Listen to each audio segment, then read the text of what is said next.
Welcome to 2024, everyone.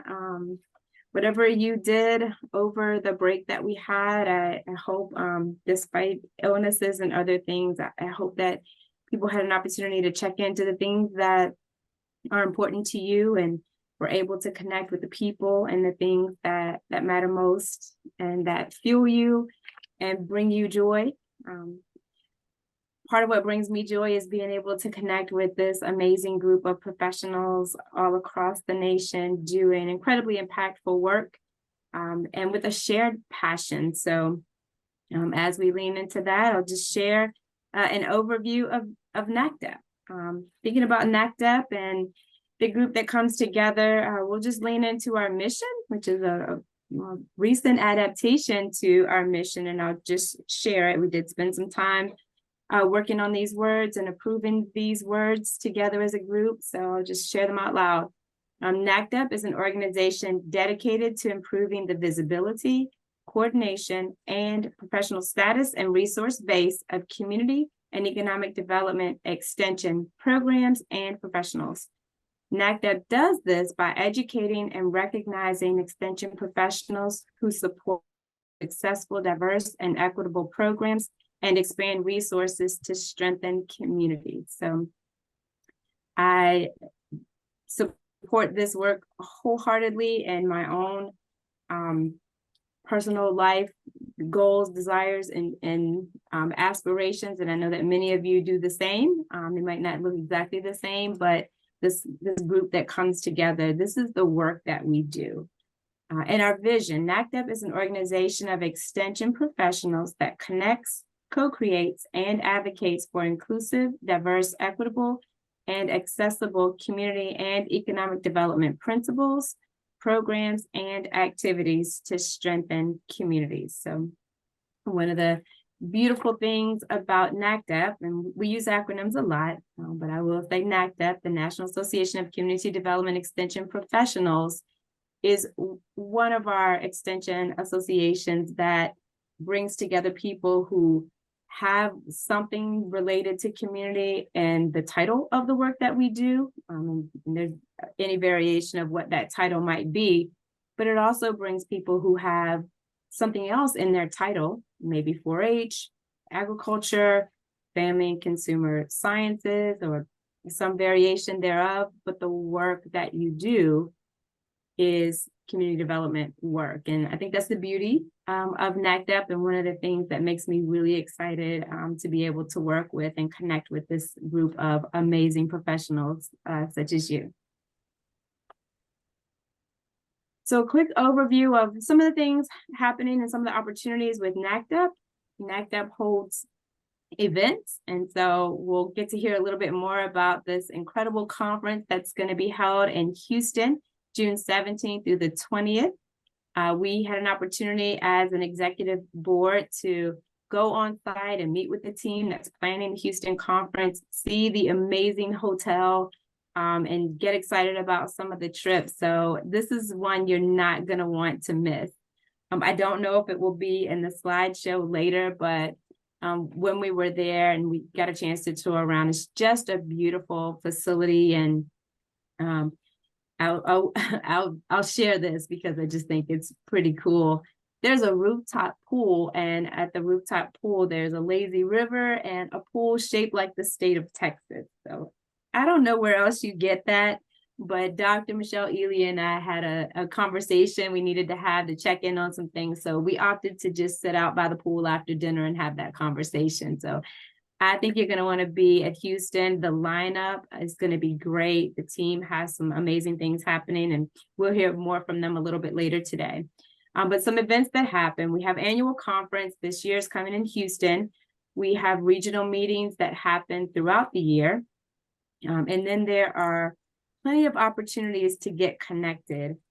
It's really difficult to know all that's going on because there's a lot happening, but the best way to get connected, to continue to grow in your field, and to be able to give back to the field and help this group and organization grow so we can continue to do the incredible work that we talk about in our mission and in our vision, is through service. And so there are opportunities to serve on committees. Some of those committees are ongoing committees. Some are shorter term special committees that are called together for a specific project. So be on the lookout for ways that you can do that.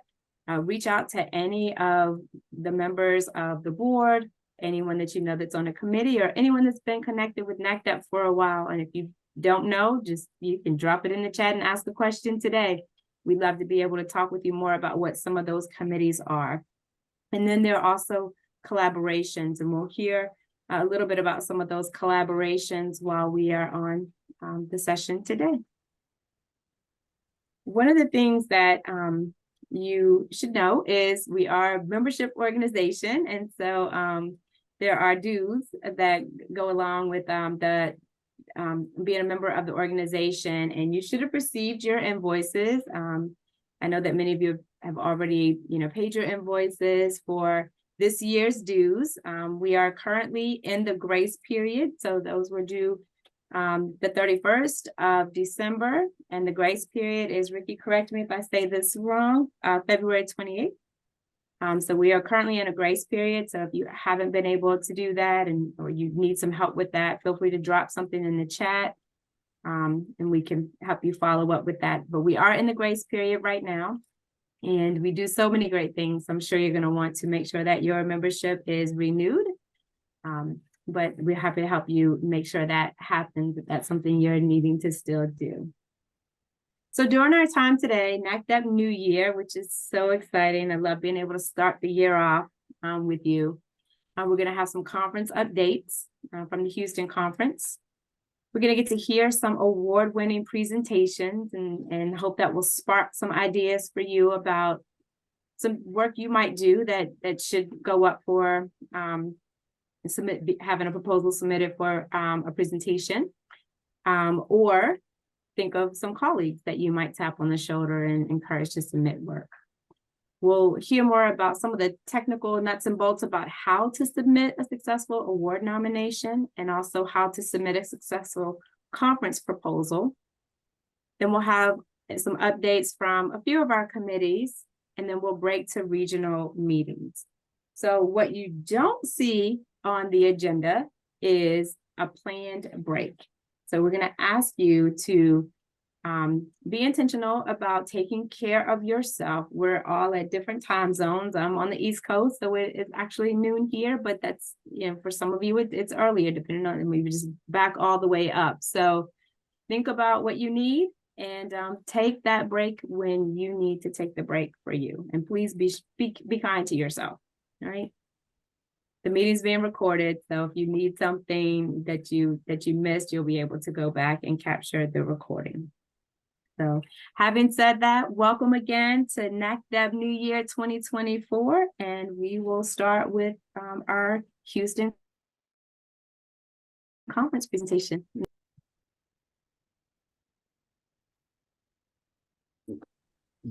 Hey, Rebecca, can you give me sharing opportunity? Right.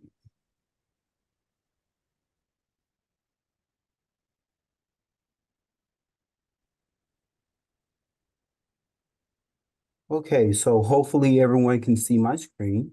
Hello and welcome to all of the things that we have planned for 2024. My name is Natrius Peterson. I have the honor of serving as our 2024 chair for this conference. And I'm honored to be presenting here with my colleague, Talia Washington, who served as our co-chair for this conference. Today, we're thrilled to share some exciting updates about the 2024 conference. This year's conference theme is all about the power of together. The power of together really celebrates the mission and vision of our NACDEP organization and the collective power of our land-grant universities and its profound impacts on the communities that we serve by advancing research, teaching, and community outreach. As our president alluded to earlier, our annual conferences serve as the flagship professional development opportunity for members, students, aspiring members, and anybody in the CED space. The 2024 conference aims to provide a space for all of us to come together from our land-grant universities in a way that we can exchange ideas, explore collaborative partnerships, projects, and also strengthen our relationships. Through interactive sessions and discussions, attendees will delve into practical ways in which working together enhances the impact of land-grant universities' institutions' power on research, teaching, and community outreach. At Prairie View A&M University, our mission as the lead host institution is deeply rooted in our spirit and commitment to excellence. We stand proud and honored to serve as the first HBCU 1890 land-grant university to host this prestigious conference. Joining forces as our co-host is Texas A&M University, who bring a rich tradition of integrity, leadership, and service. Together, as the lead and co-host institutions, we plan to inspire a space of collaboration and excellence. So without champagne, we raise a glass, a toast to making history. We are excited about this year's conference. We look forward to see all of you guys. We look forward to the many presentations and the connections that we'll make in Houston. So on behalf of Prairie View A&M University and Texas A&M University, we welcome you to H-Town. Hello, everyone, and Happy New Year. Like Nate said, my name is Talia Washington, and I am the co-chair. We welcome you to Houston, Texas for the 2024 NACDEP conference. We are excited for all of you to experience the energy of Houston, which is also known as Space City Houston, is home to NASA Johnson Space Center, home to the major sporting teams such as the Houston Texans, the Houston Astros, the Houston Rockets, and our soccer team, the Houston Dynamos. Just sitting 45 minutes outside Prairie View A&M University, Houston is the fourth largest city in the United States, full of economic opportunity, cultural richness, thriving economy, world-class amenities, and restaurants. Hey, did you know that there are 145 different languages spoken in Houston? This is one of the things that sets Houston apart, along with being very welcoming, inclusive, embracing cultural diversity, and fostering a sense of community. Makes everyone feel at home. To all my foodies, the cultural scene is just as diverse as its population, offering a wide range of dining options to suit every taste. Come on to Houston.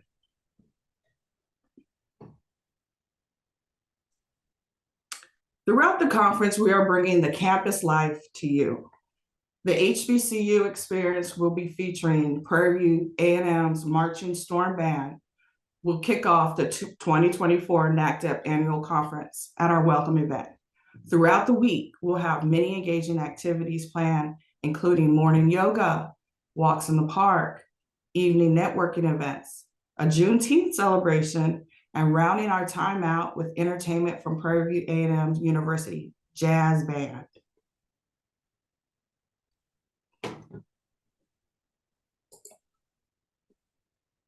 Location, location, location. We are excited about this hotel. It's taking place at the stunning Marriott Marquis.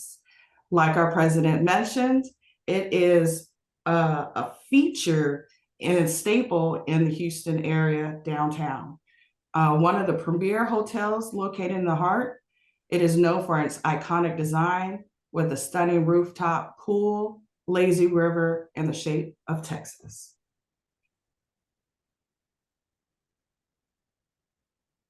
We will have several engaging activities and mobile tours. We have an assortment of tours for your interest, from community development, housing project, to the Minute Maid Park.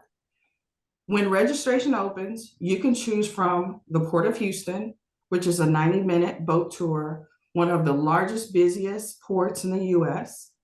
We also have the East River project, which is a dynamic 150-acre mixed-use redevelopment project that features housing and businesses, a 9-hole golf course, and the latest sporting craze, pickleball courts. You can also get your exercise on with a bike tour. It offers a dynamic exploration of the historic Third Ward neighborhood. We also have the art murals, which is over 33 large murals created by prominent international local artists throughout the downtown area. We also have the Innovation District. In 2021, the City of Houston and partners turned an old Sears building into a tech hub full of co-working spaces, a conference center, and tech workshops. Minute Maid Park, also home to the Houston Astros, is right across the street from the hotel. You can tour their facilities. And last but not least, we have the Museum District, which houses a collection of world-class museums, galleries, and historical experiences. So everyone, prepare to be engaged, inspired, and also connected. We have taken the liberty to build out an awesome experience. And today we wanted to kind of give you a preview of some of the activities. Now, we know that when you go to conferences, it could absorb a lot of your time. So we were very intentional about building activities in which you can kind of venture out and see our beautiful city. Within the agenda or schedule of activities, we have poster sessions. We have an awesome ceremony recognizing the trailblazers who played a major part in our organization, moving this organization forward so that we could be at this point of hosting as the first 1890 land-grant university. So everything in Texas is big, including our gratitude. And I wanted to take this time for you guys to be introduced to our core planning team. These individuals have played a major role in working behind the scenes, pushing every details of this conference. And Talia and I want to take time to express how blessed we are to have an awesome team working behind the scenes, helping us plan this conference. Take a moment here. So if you guys have any questions, any concerns, if you want to get involved, please reach out to me. I will get you in contact with these individuals. Lastly, with our hearts kind of heavy, I would like to take this moment to recognize and honor one of our past CED members and co-chairs of the sponsorship committee, Miss Stephanie Jenkins. She departed last year. She's no longer with us, but she had a big heart. She had a vision for this conference. I definitely want to kind of take a moment of silence to kind of honor her and recognize her contributions to this conference.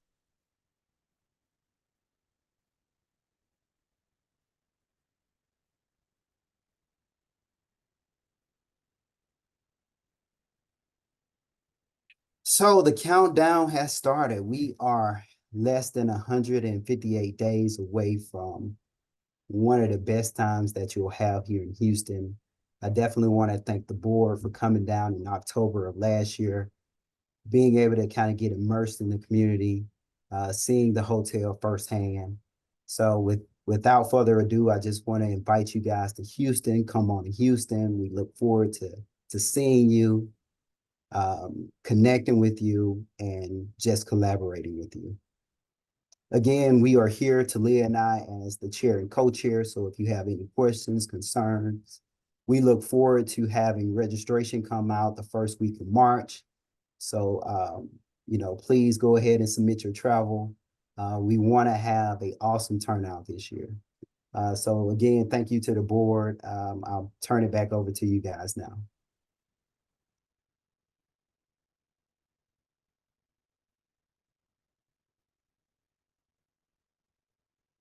All right, and Nate, I have another slide for you. Can y'all see the QR code right now? Okay, yeah, great. So NACDEP and our planning team is very intentional about providing opportunities for some of our limited resource institutions. So this campaign was started during the Indiana conference, and we want to kind of continue that spirit. Again, if we think about the power together, we want to be able to love on each other, support each other, and also provide financial assistance to some of our fellow CED members who may have, travel restrictions or may have limited funds to support for professional development. So we would love for you guys to visit this website. It don't matter if you get $2, $5, anything that you give would be a contribution to bring someone here, whether they are from a 1862, 1994, or 1890. We want to be able to put your dollars to use. So please, I extend the opportunity for everyone. We got about 82 people on the call to please find it in your heart to give to support the mission of this organization. Thanks, Nate. I've dropped the link in the chat and I'll be headed over there as well after this, but we've got some award-winning presentations. Eric.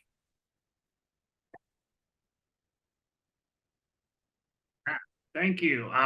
So we're going to hear from a couple of our award winners from 2023 from last year, give them a chance to highlight their programs and also give you a chance to kind of see what are some of the programs that were award winners last year when we were out in Coeur d'Alene. And then following that, we'll move into kind of an overview of this year's award program. So that we can turn it over to Jennifer for our first one. Thank you. I'll try to share the screen.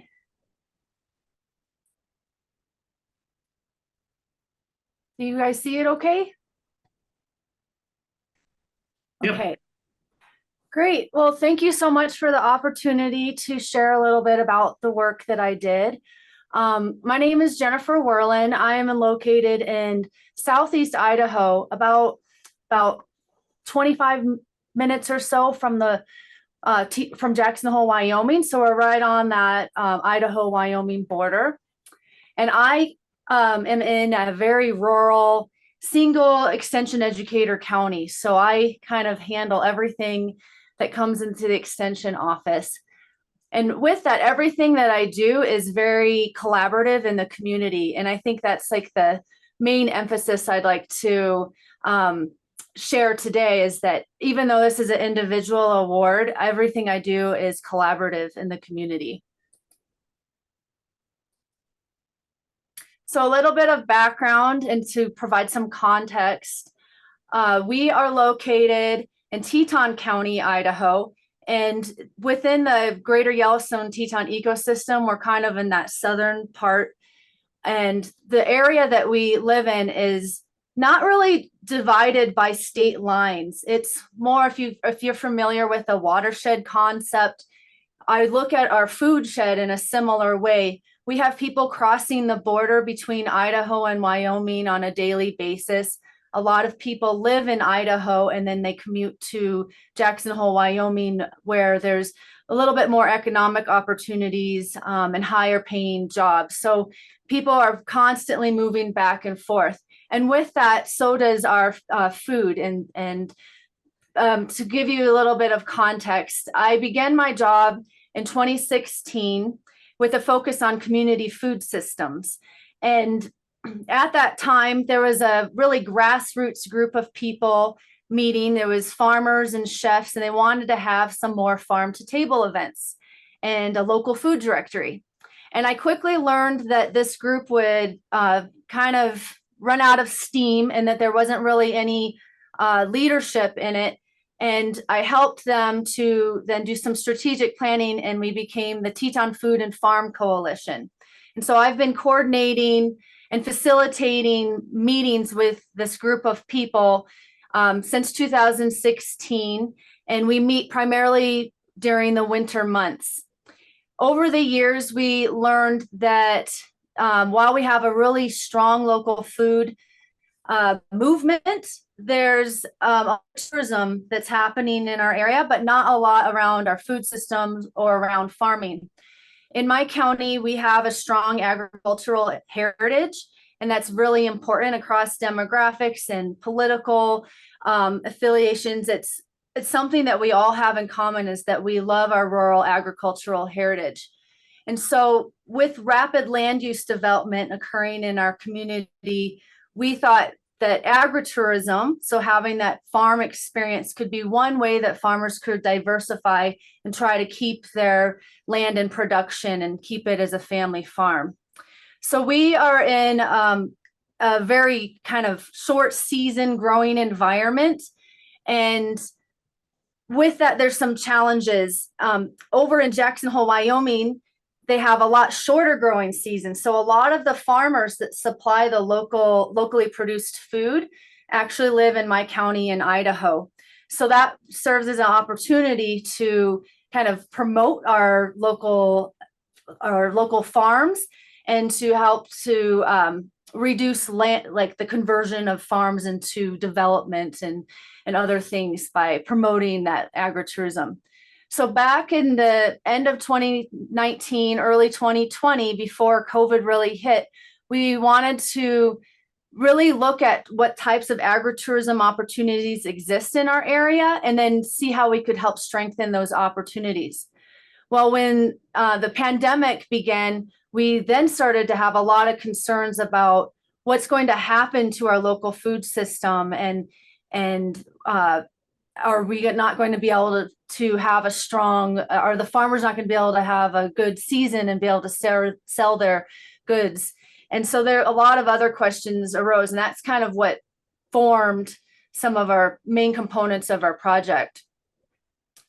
So in the spring of 2020, we began our first surveys, and we did surveys over 2 years that were we utilized Qualtrics, and they were online surveys. And we wanted to look at first, like, what were the local food purchasing behaviors of consumers before the pandemic? So having people kind of think about what they normally did, and then during the pandemic, and then also look at opportunities and ways we could really leverage the agritourism activities that exist in the region.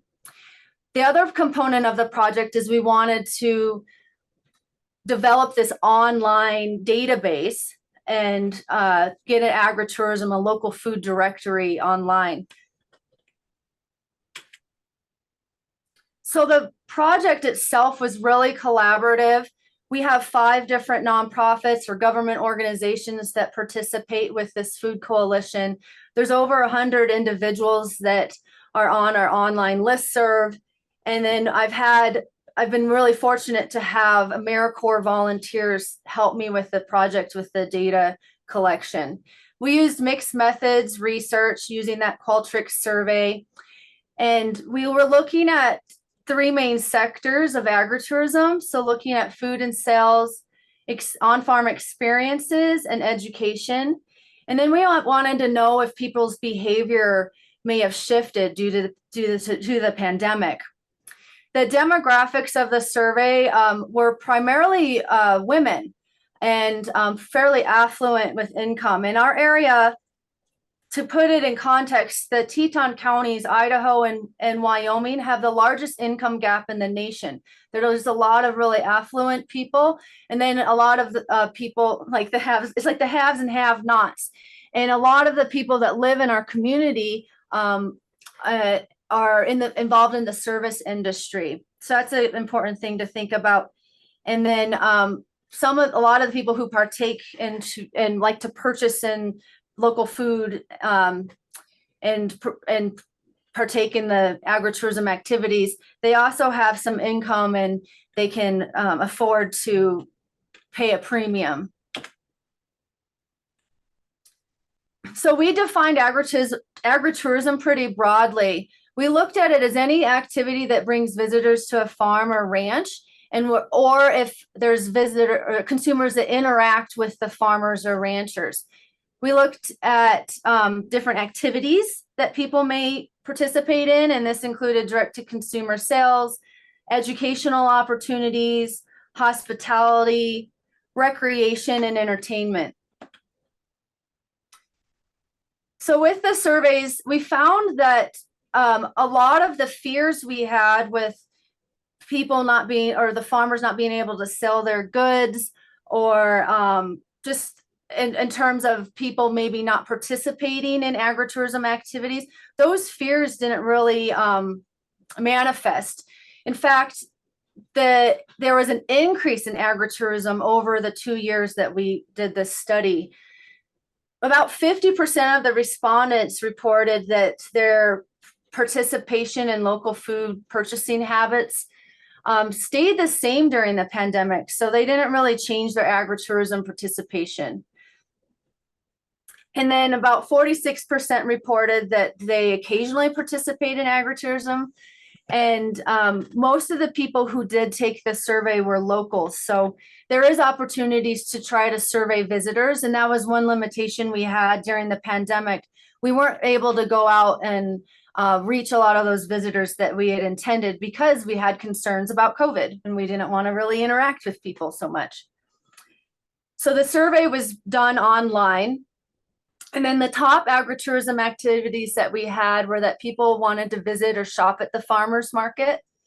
They wanted to buy local agricultural products at retail stores or eat locally produced food at restaurants and then visit farm stands. And then interestingly, over this period, we had a huge increase in sales at the farmers market, even with having less vendors at the market due to social distancing requirements. So there was a 27% increase in sales. And so all this indicated that there was a really strong consumer market for locally produced food.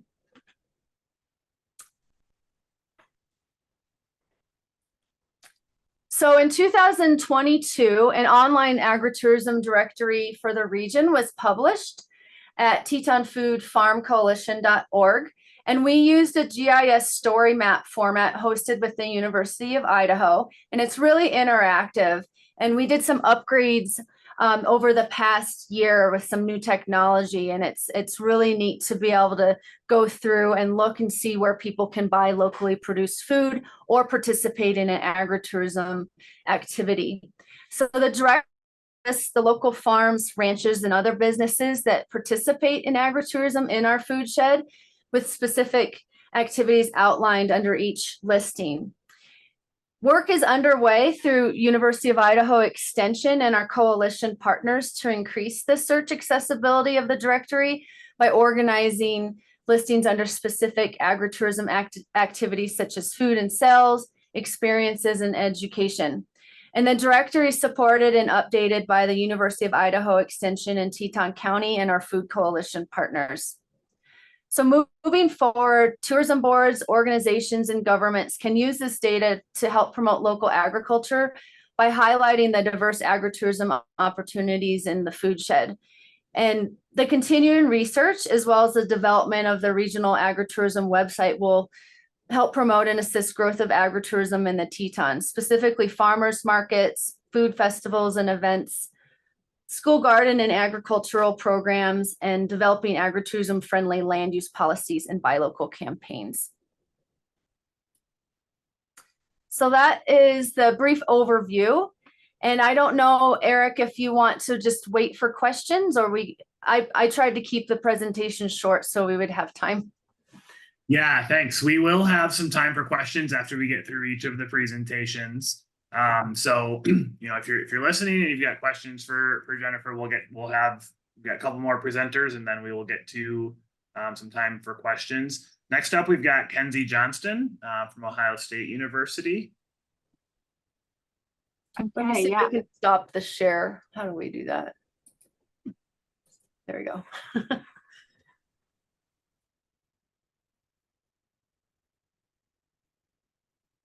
All right, are you guys seeing my screen okay?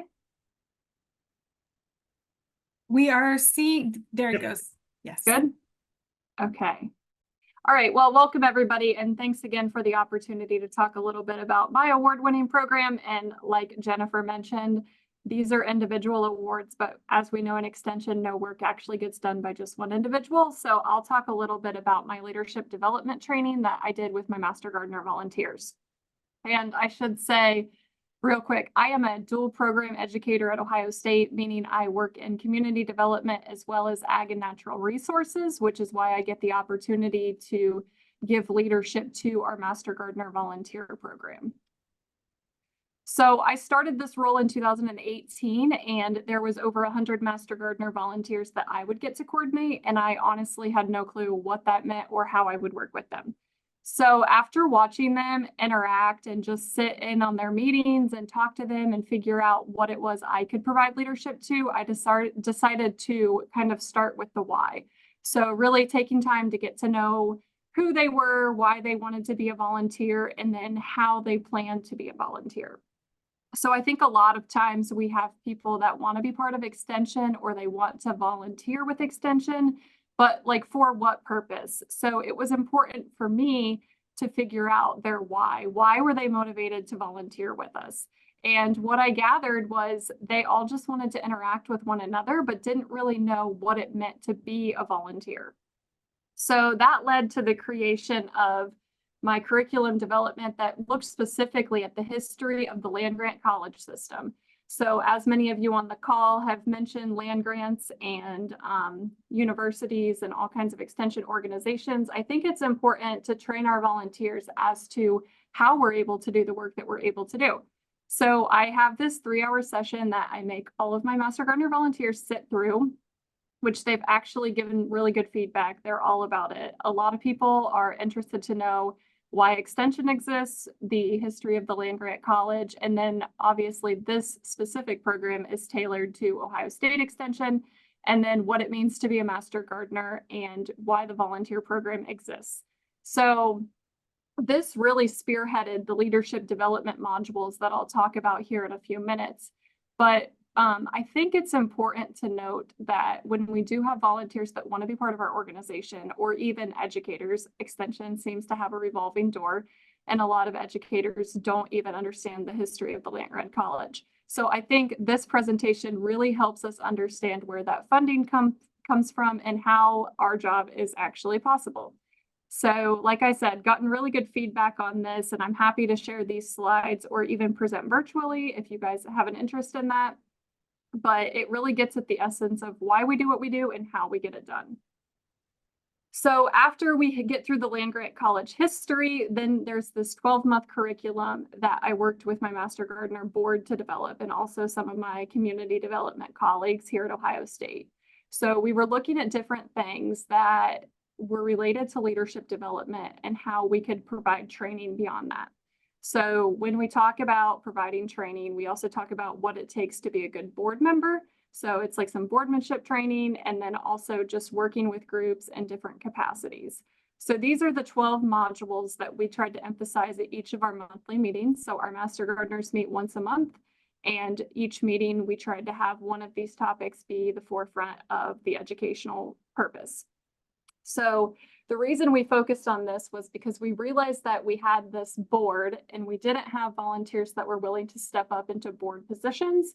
And we also had over 20 committees without committee chairs. So they wanted to volunteer, they wanted to connect with one another. They finally understood what Extension was and how it was funded. And then they didn't really want to actually lead these organizations or these small groups because they hadn't been provided the training.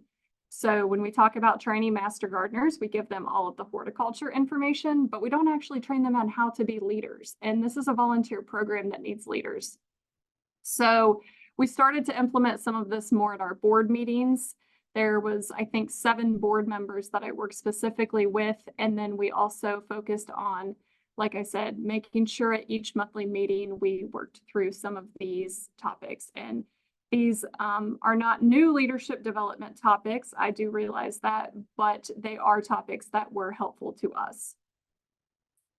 So I don't have the research statistics with percentages and sightings and all of that stuff, but the anecdotal evidence has been really, really inspiring, and we are focused on continuing to build leaders, so much so that I think after we end up training our next group of Master Gardener volunteers, we will continue to provide leadership training to the whole organization.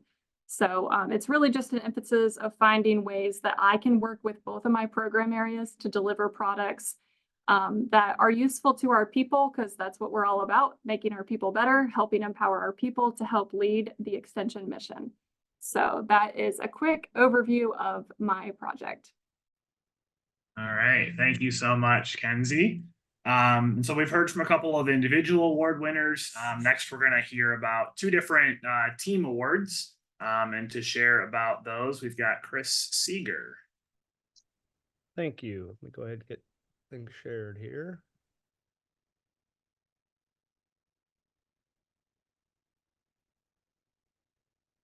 All right, that's visible? Yep. Great, okay. All right, so yeah, my name's Chris Seeger, extension specialist here at Iowa State University, which can often be drawn as a rectangle, as we learned earlier in the meeting today. But I'm the extension specialist in landscape architecture and GIS and spatial technologies and stuff, and I've been here since 1997. And over the years, worked to put together a team, which we call our data team, within the Community and Economic Development Unit at Iowa State. And this past year, we were fortunate. We received 2 national awards. And so I will take you on a quick journey through both of those awards. My teammates are listed here, Bailey Hansen, Rakesh Shah, Jay Maxwell, and Sandy Burke, each contributing in special ways to our project. So the data for decision makers, this project is a project with an extension that got a whole new focus and a new start. And back prior to 2003, there were these reports that were produced that were paper reports, and they would go out into the county extension offices, and then they would start to get the curl as they were up against the wall, and that paper starts to curl over as occasionally plucked from the walls for people to read. This project, due to budget constraints in 2003, there was no longer funded. And in 2013, we started having discussions again about how can we go about bringing the data that we feel extension specialists or decision makers need about their community back to them. And so in 2015, I developed and we re-envisioned a way to do this using electronic document and on-demand data publishing. And so as you can imagine, ease of use was one of our biggest concerns, because we know what it's like, and extension specialists would tell us that every time they have to write a grant, they may write a grant a couple times a year, and they need to go get some data. They go to the census website, and it's difficult for them to get the data that they need about their county on various indicators. And so that was one of our primary goals, was to help them have ease of use. And so currently our publication series includes 8 different types of, we'll call them profiles. And we have some of these at like our demographic. We have at both the county level, which is 99 counties. And then we also have it at the city level for approximately 940 incorporated communities within the state of Iowa. We also look at our extension regions to help with programming and planning for those purposes, as well as the legislative House and Senate districts and the congressional districts and Senate profiles. We also have a county housing profile and a county health profile currently. And we have worked with 4-H to provide profiles on them in regards to the educational statistics and student learning, as well as the 4-H data. We're currently going to be working on a profile in 2024 that will be looking at all the states, but the focus, of course, can be on our neighboring states around Iowa. Our website is indicators.extension.iastate.edu. And when you come to the site, you can choose the data for decision makers and pick the type of report that you want by clicking on it. And then you would pick the county or the city that you are interested in getting a report for. The reports, they are generated by the software upon request. And the reason for this design is that it allows us to keep the reports fresh. No more curl, right? When they're out in the county offices. And data is not released just once a year by the census or other entities. It's throughout the year. And so we wanted to capture that. So when new data comes in and we're able to put it into our database system, as soon as we have it in our database, the next time someone requests a report for a county or city, if it's using that data item, it's incorporated within the report. Another thing we wanted to do is make sure that we had a chance to communicate, again, who is our local regional director and our county office staff person who would be a point of contact for people wanting to get more information about the demographics and extension in their county. So here's another example of a page. This particular report was 4 pages for a county, and it's got a lot of information right here, but it's all specialized and curated for the things that we are hearing that our constituents have interest in. And so during COVID, we had a lot of COVID information also within the report. When there's questions about jobs and things like that, we substitute in block of code or data that pertains to that subject of interest. So just a few more pages here of this. You'll notice we also use the margin of error, the MOE, that's called the margin of error. Being a rural state, a lot of our rural counties, that margin of error can be quite high. And when it is, that puts a lot of uncertainty in that data. And so we want to make sure that the counties were aware of that. Certain indicators can have a high degree of uncertainty, and they should be cautious if they are going to use that. All right, so how do we do this? When we first started out, we downloaded the tables from the American Community Survey or the census or whoever it was, and we brought them right into our databases. Over the last couple of years, we've been automating a lot more of this. And in December, when the new American Community Survey data came out, we had set up a script. We do a lot of coding. I have data scientists that work on our team and computer scientists. And we had prepared this coding ahead of time so that we knew the day that data came out, we could go retrieve it. And that's what we did. We went to the census API, grabbed their data, brought in our code, and all of a sudden we had 276 more tables of data within our database that our reports had already been programmed to know that was a 2022 data, that they just sucked that data right into the reports. This used to take a day or two or even more several years back to do. I believe our team had this done just an hour and a half this year, so it was quite incredible. Some stats on our users, our access. Like I said, right now we have 8 publication themes across several geographies in the state. We've produced over 17,000 unique publications. And that's assuming that the publication is, let's say it's a 1-year update, even though they get updated more than that during the year. If it was a 1-year update, there'd be 17,000 different publications we produced.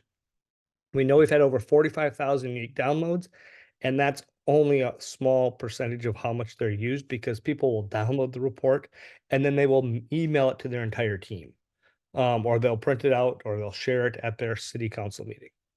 But right now we're getting just over 1,000 downloads per month of these publications. And the impacts. So impacts are hard to measure often unless you use these in a workshop that you're at. But a few of the things that we've heard back is it's eye-opening. The data speaks for itself. There's different preconceptions about what's going on in the community, and they see the data and they start to recognize, oh, wait a second, something different's happening. Or we thought that the community didn't have as much poverty in it as it does. And we show them the data and they realize, oh, wait a second, compared to other communities, we are going to need to start addressing these issues with more certainty. So that project was the data for decision makers. And like I said, we have a data team that's been working on doing those types of projects for several years. Because we are successful at working with data, we're also part of a program, which I'm a co-director of, which is the Data Science for Public Good. And it works with college students during the summer. It's an internship addressing various problems that are brought to us. One of our clients in that project was the Iowa Department of Human Rights. And we were looking at educational attainment, we looked at disability with them, and some other issues. But as we were working on that project with them during the summer, the client brought up the need for us to have a better understanding of what the diversity is in Iowa of the languages spoken. Now, I recognized, as mentioned earlier, Houston has 145 different spoken languages. That's incredible. And it's important, though. 145 is a number, but you also have to know what are those languages and what percentages and where are they happening. And so we're also looking at that in the state of Iowa. So with this team, we started out, and of course, you go to the Census Bureau to get data. And one thing I should mention here, some of the slides I'm showing you are from what was in the submission for the award, but other ones are being updated, and we actually have a release coming out later this month, which is a major update for a whole bunch of these things. You'll start seeing multiple years of data showing up on our site.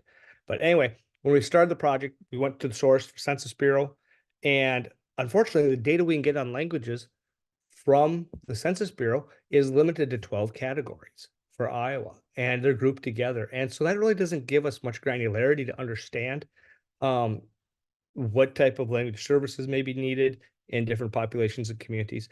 The other thing that did spark some of this discussion, of course, was COVID and being able to get health information out to everyone, in a language that they could understand what they need to be doing. So that is a little bit of the background within this. But we ran into this problem with the census that there's just the level of detail we needed was not there.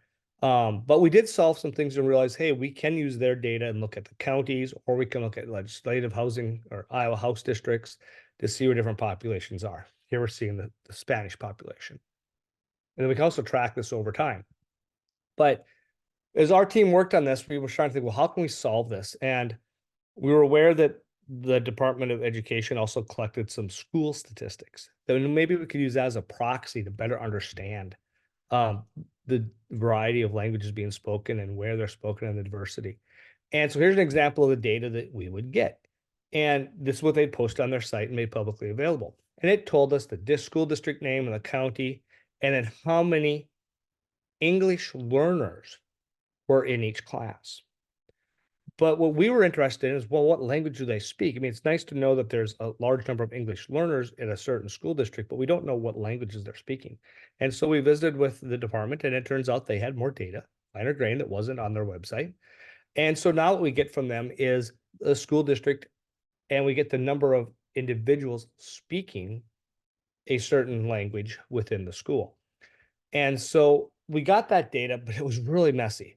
There was typos in some of the languages that were listed. It's a lot better now, but several years ago, there was just inconsistency. So we had to go through a whole process to really clean the data, identify where there was duplicates. And this is just a flow chart that shows that process. And that was part of what was the nomination package we sent for this award was we had to really work through that technological barrier to be able to utilize that data. And so once we did, we came back, we first looked at the county data, and we could pick all these different languages. There are 185 languages, I think, spoken in Iowa right now. And so we mapped out those languages and put together a dashboard to allow users then to pick see the county they wanted, the year for the school year, so they can start to see, is there changes? Are there shifts in where languages are being spoken across the state? And then, of course, we looked at school districts. And so similar to the county map, this was from 2022. Looking at the school districts and, for example, where Spanish most spoken. We also looked at our area education agencies, and so a regional standpoint of what those numbers were. Again, helping schools and decision makers identify where resources need to go. And then along with this, we were also interested in where do people come from that have moved to Iowa, what countries, because a lot of times there's just a misunderstanding of how diverse the state really is. So we also put together a poster that was showcasing this. And then this particular map, because this was a technology and innovation, was a little bit of a unique way to have to use GIS. The symbols are on here. I mean, there's a whole different paper on this, but the little symbols that you see, it was just a very innovative way to be able to use and communicate multiple pieces of information at the county level in an 8.5 by 11-inch handout that the Department of Human Rights wanted. So finally, that's kind of a wrap of our languages project. So we have a lot of new resources coming online. We just this last week received the latest data set, so we'll be processing that and adding the 23-24 school year data to our site. With that, are there any questions? Yeah, thanks, Chris. So I want to just first say again, thank you to Jennifer, Kenzie, and Chris for sharing. I think it's really cool to see the variety of types of awards and programs that are award winners. And congratulations again to you all and to all of our 2023 award winners. I think with that, I'm handing things over to Scott to lead our Q&A with our presenters. Great. Thanks, Eric. Appreciate it. Good afternoon, good morning, wherever your time zone might be to everybody here. My name is Scott Slattery. I'm the Northeast rep, and I'm with the University of New Hampshire Extension. Really want to say thanks to Jen, Kenzie, and Chris for all that information. There's a lot to unpack here. So I wanted if folks had questions and who they'd like to direct them to. Raise your hand, put it in the chat, whatever. I'm kind of watching just about everything, so please.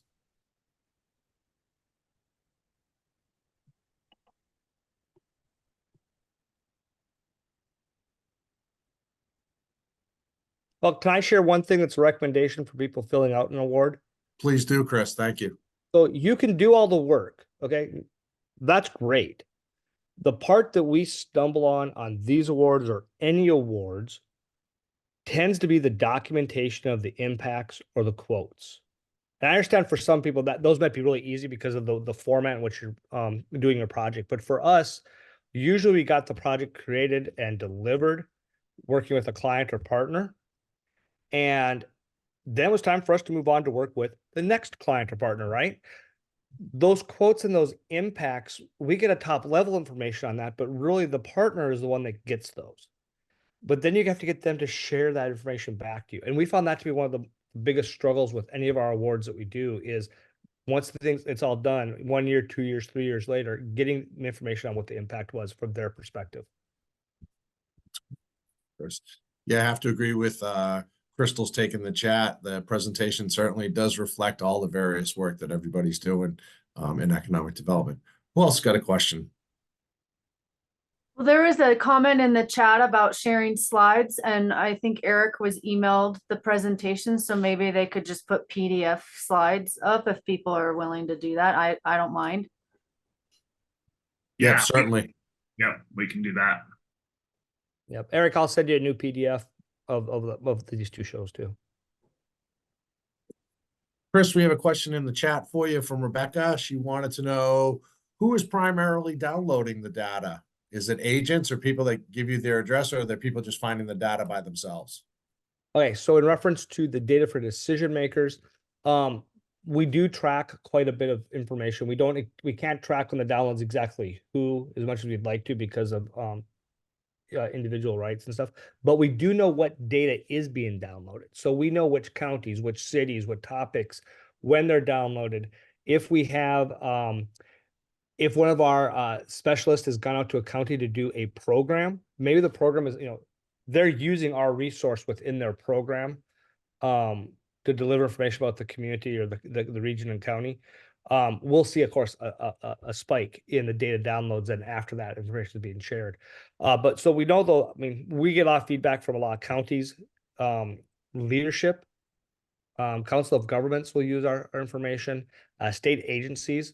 And so it's kind of funny. We go into a meeting and they say, "Oh yeah, you're the group that does the data for decision makers," and it's like, yeah, that's us. And so it's been all over the place, honestly. And that's our intent. I mean, we aren't trying to target just one group. Well, the goal when we started was we know we need to help our specialists know as much as they can and stay up to speed with what's changing in their community.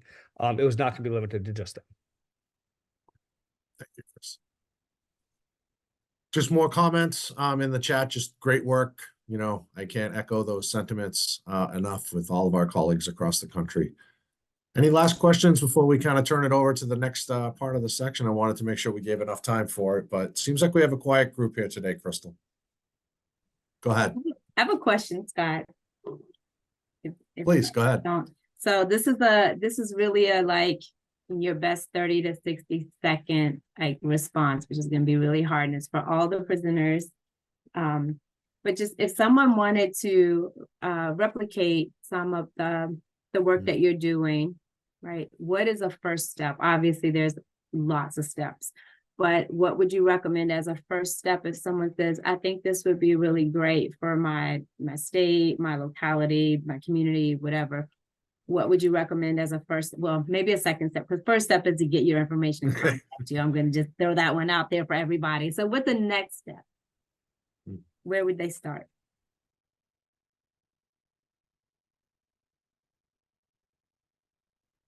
Well, I would say for my project, it's building a team with like a collaborative team and working within the community and really listening to stakeholders in your community. And that really is what formed the project. It was through these outreach meetings I had through the Teton Food and Farm Coalition and hearing from them what they wanted to see and the opportunities that are there and the questions they had. And then I just saw myself as a facilitator and I could help answer those questions. So it really began with like reaching out to the community and forming those partnerships. How about you, Kenzie? Yeah, can you guys hear me okay? Yes. Okay, perfect. I had to ditch my headset. I think for me, it's like everybody needs leadership training, even the people that are experts in leadership development, right?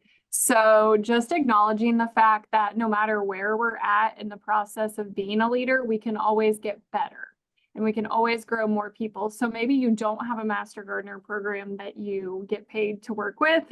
I'm lucky in that aspect, but there are so many boards and communities that need this kind of training.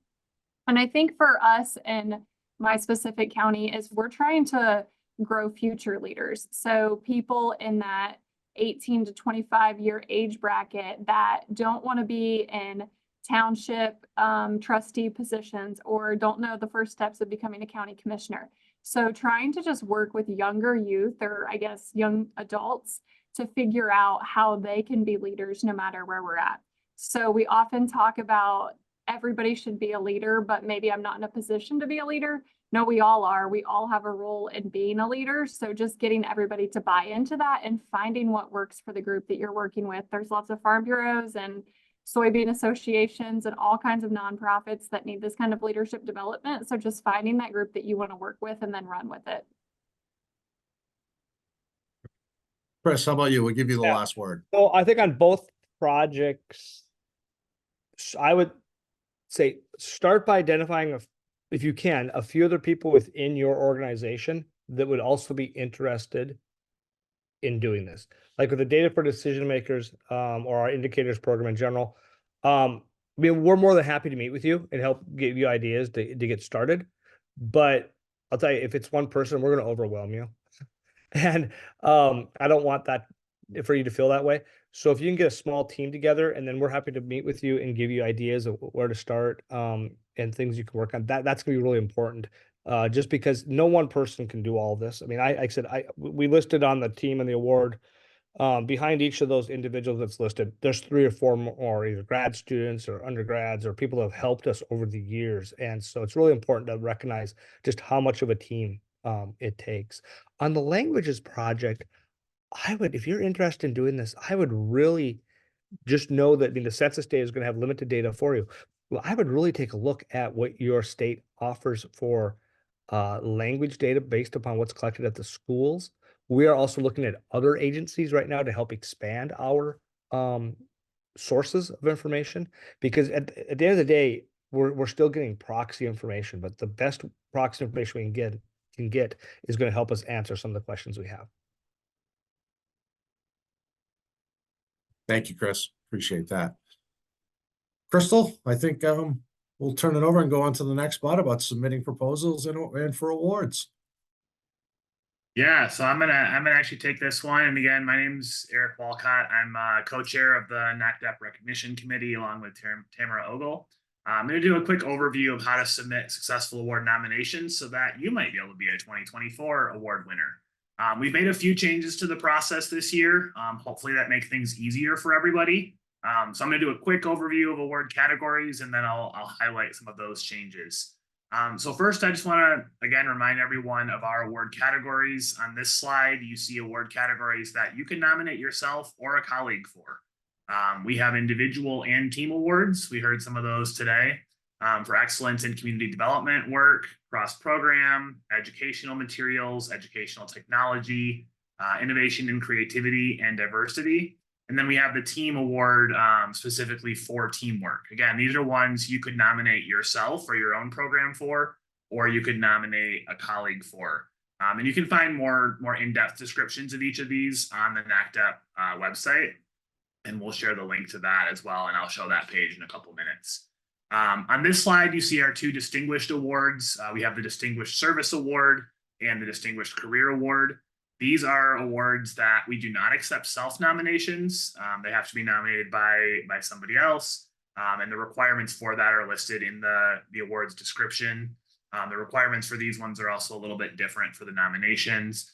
So if you're looking at those, just make sure, I would say, take some time to go through those award descriptions for some of kind of that key information. The link that we use to submit awards is all going to be the same for all the award categories this year. And we'll show that, and it'll guide you through that process. So a quick overview of eligibility requirements and kind of some clarifications based on questions that came up last year. So for individual awards, you have to be a current NACDEP member at the time of nomination. Now, one note on this is if you were a NACDEP member in 2023 and you typically renew your membership when you register for the conference, we do have that 90-day grace period that was mentioned earlier. So if you submit your nomination and then you renew your membership when you register for conference, you'll be good to go there. If you're unsure on any of that, email me or Tamara and we can help you kind of clarify on that.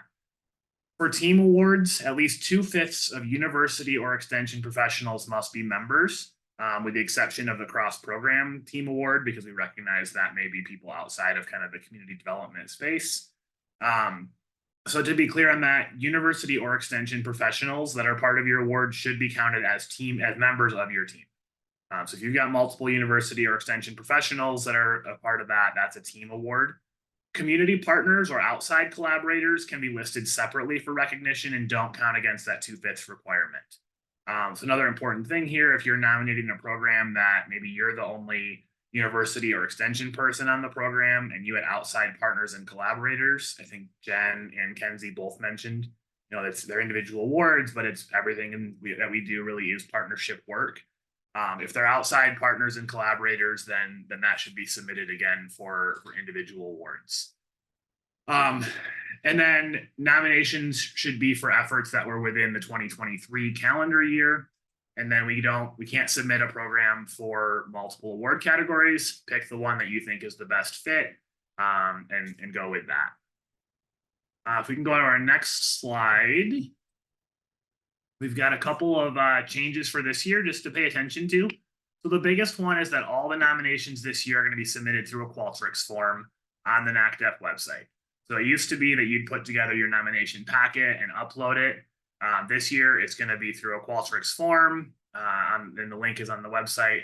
That's the only way to submit nominations. One of the benefits of this is that we've built character limits into the form to prevent you going over word, page, character limits, etc. That means nobody's nomination should be disqualified for not following those rules. In the past, every year we've had one or two that, includes over the word limits, over page limits, and get disqualified for that. This is one way to prevent that. The character limits are listed in the award description document. So if you're preparing your nomination in another document, you can look up what those character limits will be so that when you get ready to submit, you're within those limits. But just know that in the form, if you're copying and pasting text in there, it'll cut you off when you hit that character limit. The other thing on this is if you're listing team members or outside partners, there's a Google Sheets template on the NACDEP Awards page, and we're asking you to either copy that and submit the link to that Google Sheet in the Qualtrics form, or save it as an Excel file, and then you can upload that file within the form. That's how we're asking you to list whether it's team members or outside partners and other collaborators. So we can go to the next slide. So I did touch on this already, but as that reminder, nominations with multiple university or extension personnel should be submitted as team awards. And if you're the only extension or university person on the nomination, that can still be an individual award, even if you do have outside partners. For the narrative section, just make sure you review the guidelines in the awards description document. The evaluation criteria that judges use for each award is slightly different for the narrative piece. And we want to make sure that you're providing the information that's being requested. I think I've got one more slide here with some information. So nominations are due by 11:59 p.m. Eastern time on February 15, 2024. This is important to pay attention to because the Qualtrics form will not accept nominations after that time. So if you are in a different time zone, make sure you pay attention to 11:59 p.m. Eastern time. And also that's just a reminder to not wait until the last minute and risk, internet connectivity issues or something that may get in the way of you getting your nomination in. Get it done early and you won't have to worry about it. If you email me or Tamara next week or sometime in the next month with a question about the Qualtrics form, we can help you out with that. If you email us at 10 p.m. on February 15, you're going to be out of luck. So don't procrastinate. Get those nominations in. And don't have to worry about any of those technical issues. Again, we submit using the link on the NACDEP Awards page. There's just going to be one link for all the categories, and winners will be honored at the 2024 NACDEP conference in Houston. We want to make sure to register and join us in Houston, whether you're an award winner or to celebrate our other award winners. The next thing I want to do quick before I'll pause and take a few questions, but I want to share what the page looks like. So when we go to, you go to the NACDEP website here, we go to nacdep.net/awards. This is our awards page. And we see here at the top, the awards are now open, nominations accepted, and it has this deadline here. Down here, this is kind of the important piece of this. Right here, we've got our 2024 awards descriptions and application procedures. That's going to have all the descriptions for character limits, for criteria, the process to submit the award, and really that criteria for each category where it differs. So pay attention to those things. The next thing we see is that team member and outside collaborator sheet, this one right here. And that's going to be just this template here. Again, you can either make a copy of that and share the link to the Google Sheet in the Qualtrics form, or you can download it and there's space to upload the Excel file in the Qualtrics form. And then last, this is the link to the nomination form. You click that link, it takes you to the nomination form. Again, there's one link for all the award categories and award types. Here you'll select which your type of award is. And this form just takes you through each step and makes sure that you put in all of the required information. You'll fill in your award, you'll fill in some of this information here. And then this page is going to ask you your title. Here's where you'll upload the partner list or team member list, your abstract, and your narrative. And that's going to walk you through the entire form. So it's really a pretty straightforward process. We're hoping that the Qualtrics form simplifies that for people. But nacdep.net/awards is the page that's going to kind of guide you and answer all of your questions on that. One last plug before I wrap up, and I think we've got some time for questions. I love NACDEP Awards because not only is it a great way for everyone to get recognition for the great work that we're all doing across the country, it's also how we share that work with others. So, we're hoping that by hearing about some of the award winners from last year today, maybe you got some ideas of things you can apply to your programs. Every year I find out about great new programs through the award process, and I get ideas for things to either incorporate into my own programs or a program topic I might want to develop in my own state. So please consider that when you're submitting for award. And if you have a colleague that you think is deserving, nominate them or encourage them to nominate that themselves. So that covers, I think, everything on that awards process. If you have some questions now, we can take those. Otherwise, I think the next slide has my email and Tamara's email as well. And you can always reach out to us afterwards with other questions about awards.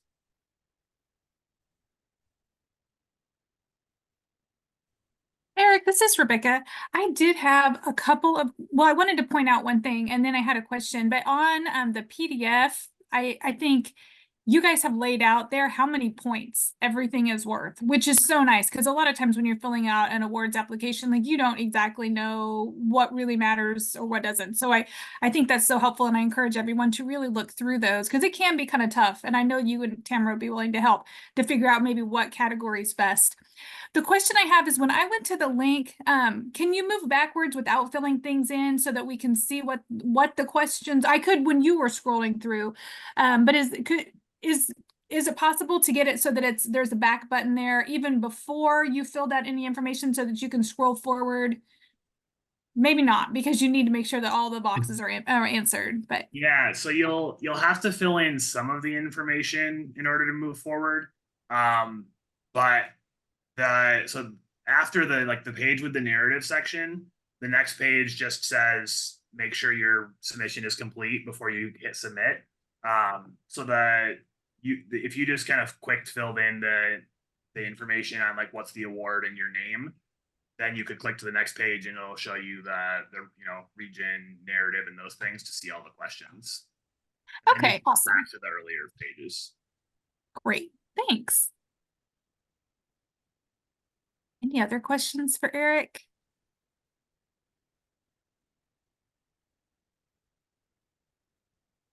I'll check the chat.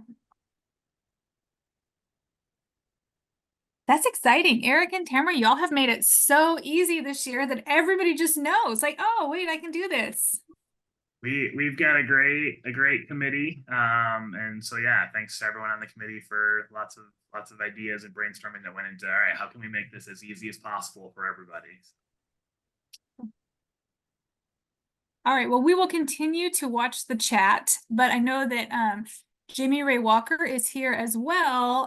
Sorry, oh, let's go back to that one. That is Eric and Tamara's information. I will drop it in the chat here in a moment for you as well, so that if you have a question that you want to ask them, you'll have their emails handy. And then I'm going to go ahead and stop the share because I believe Jamie Ray has her own PowerPoint. No, actually, no, Rebecca, you go ahead and share. Oh, okay. Oh, wait, do you have the slides from Megan? I don't have the slides. Okay, sorry, hold on, everyone. That's okay. I will pull the slides from Megan. Can we make sure that Megan's not on here really quickly?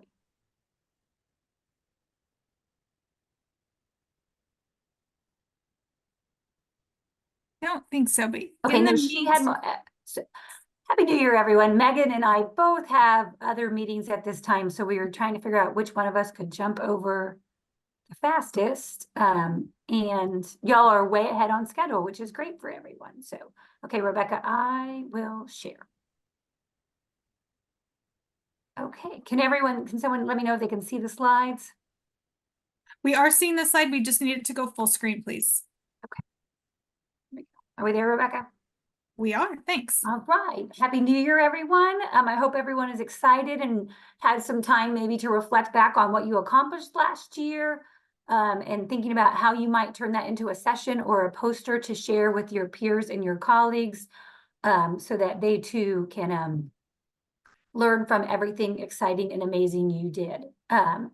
So Megan has put together this nice slide on how to submit a presentation for proposals for the 2024 conference. I'm not going to read it to you all, but I will tell you a lot of times it is being equally succinct and meaningful, being relatable and being replicable, that are kind of some of the key things. People allude to things when they're trying to be succinct, but then remember, as a reviewer, when you're looking at a lot of these and trying to select for a broad audience, and even what I would call maybe track audience is looking for something, remember, we don't always know what you're talking about. So again, while being succinct, really trying to be relatable and replicable. By replicable, you need to let people know why they could do that in their region, their state, or their communities. We always say, don't wait till the last minute. I'm the last person to say that. But again, the more time you have to craft it, sometimes having someone else read it, they can catch these things. Sometimes technology does go down, so be ready for that. But most importantly, don't be afraid to try. These are blind peer review, so no one sees your name. So if this is the first time you're trying something, if it's been a while, if you're not sure if it's something we're looking for, if you have time, put it in there. Don't self-cut yourself. Let us look at it and let the committee see and the reviewers see. A lot of times everyone is sitting on something very exciting that would be very helpful to their peers. You will have to go through Oxford abstracts. It is not hard. It is one more login in your life, but it is not hard. It is a very easy way to submit. We are looking for 25-minute presentations, which will be 25 minutes, leaving time 20 minutes, leaving 5 minutes for Q&A. And we are still looking at 3 to 5 hour pre-conference workshops for Monday, and then also the same thing for Thursday. And we are also looking for posters. We also give you the opportunity, if you put in a session presentation proposal, to say if you'd be willing to do a poster, if for some reason we need to offer you that opportunity. And again, we have a limited number of presentation times, and sometimes we have just a whole slew of amazing submissions. And so a poster is another great way to be willing to get that across to your peers. Just to show you the screens for those of you who aren't used to this or haven't looked for a while, it's a very simple submission process. Again, looking for the title, a very brief 100-word abstract. giving permission, can we publish and share this, confirming that all authors know this is going in, confirming that at least one author will attend to present and be there. We have some category drop-down menus. This just helps us see what you think it fits in, helps us assign reviewers, put it in tracks, make sure we have a balance of things being offered at the conference, the type of presentation, and then would you be willing to consider for the poster? And then your typical, but I want everyone to remember 200-word purpose, 250-word overview of your design and your description, 150 words telling us your results. And then again, separate from your results is the impact this has on your community or for your project, but also remember what that impact could be for others. So again, that's another place where it's really important to think about relevance and how these impacts could be meaningful to broader audiences attending the conference, wanting to either learn your methods, your outreach, or how to get your outcomes for their communities.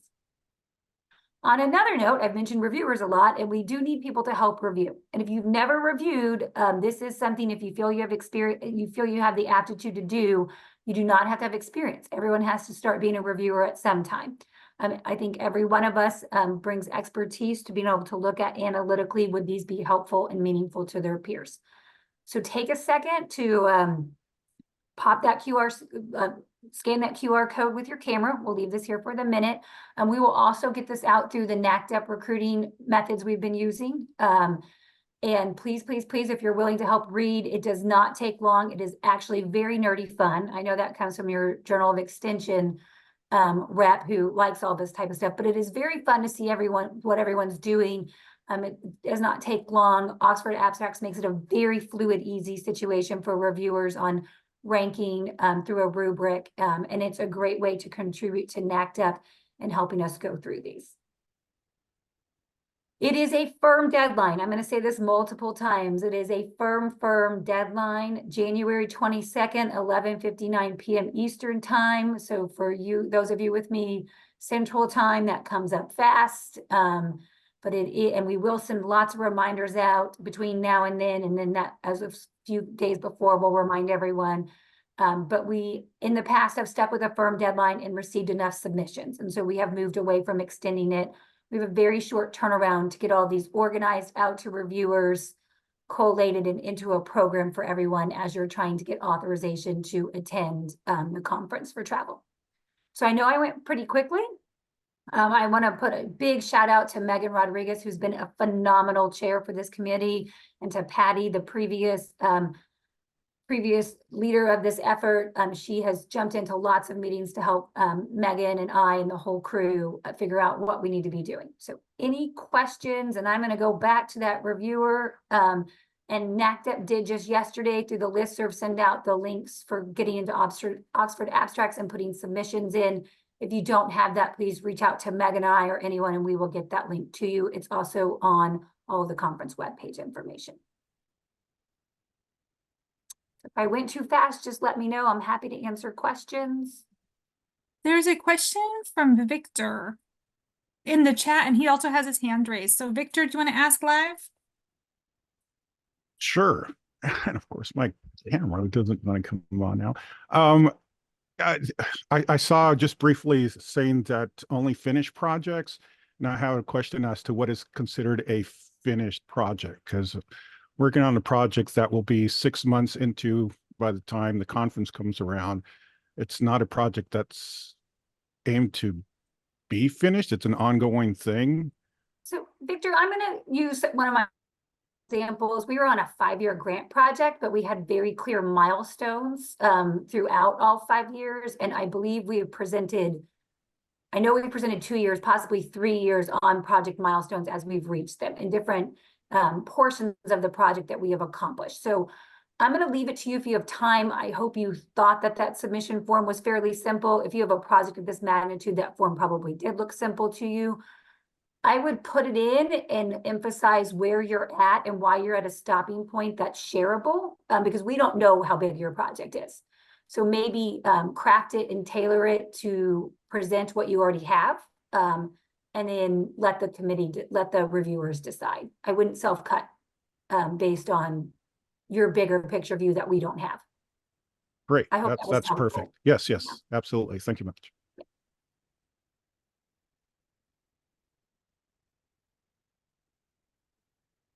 So I would like to just take a moment to explain that if as part of a project, you've designed a method for outreach, you know, and you're already using that method, you can present how that's working and not working and why you designed it that way, if that makes sense. So it's okay to chunk your projects into smaller milestones, smaller deliverables. I know a lot of us are working on multi-year, multi-county, multi-region projects, and there are a lot of layers to them. You can present all the layers if you're there. You can present a layer if you've just reached a layer. That's always very helpful to your colleagues. What we are not looking for is you haven't done anything yet, except for you have the proposal for a project. And so you can't tell anyone how it worked or didn't work.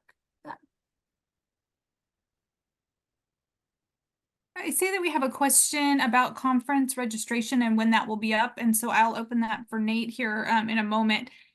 Are there any other questions for Jamie Ray on the submissions? I have one, but I'll let someone else chime in first. All right, while you're thinking, I'll go ahead and ask mine. I had the same question about, it's not the same, but similar about unfinished projects. But I think one of the things we see is in so many of our academic conferences, right, we need our grad students to present. So maybe they're at the beginning and they're presenting what we're going to do. And that's apparently, that just doesn't work for the format that we have. And so I appreciate that. Thank you. The other question they have is on results and implications versus the implications piece of that, kind of what you're looking for in each of those two boxes. You know, Rebecca, I don't speak for all reviewers, but when you look at the rubric, and for someone who's reviewed these for multiple conferences and institutions for a long time, I know that gets a little sometimes confusing in the community development world for some people. I tend to look at results as if we were trying to do a multi-county program, how many multi-counties did we get to participate together, right? And then that was a very simple result, by the way. But the implications might be, what did they take away from working together, right? So if you're looking for multi-sector partnerships as one of your program goals, how many sectors were represented and actually participated in the program? And then what were and then the implications would be, what did they get from that? Were they able to work better together? Did they identify more resources? So does that help everyone kind of see the difference? If you have research, you know, your results are, if you have a more research-based or case study-based submission, you're going to put in, your results would be, what did you actually find from that, right? And the implications would be, what do those results mean for future programming, future research, future policy? And those are the more typical we see as researchers and people who work on case studies. On programs, again, it's that same mentality. The results or findings are, did you accomplish what your goals were? And then the implications are, what are the bigger outcomes or impacts from accomplishing those goals? Did that clarify that enough for you, Rebecca? It does. I think what I heard is outputs and maybe stage one outcomes, and then outcomes in the communities and the regions, and potentially even beyond then into the broader extension world and within implications. Yes, and for my logic model people, you are just moving down to if you're reading from left to right down your logic model, you're moving further and further to the right as you get into implications, and a little bit more center to the left as you're thinking about findings, outputs. Yes. Okay. Good analogy, Rebecca. Awesome. If that was confusing to anyone, please reach out to us. We can, especially if you're new to this, we can help you decipher. I do want to reiterate, do not be anxious to put something in. You know, everyone does really great work and really exciting work. And if you have something that's shareable, it is always exciting as a reviewer to see it. And, you know, as we've seen in the past, NACDEP has very good attendance, which means we have very good programs, which comes from you all. The program committee, and there's a great conference committee, and they have put wonderful local things together, but it takes us as the NACDEP community to put a meaningful program in sessions together.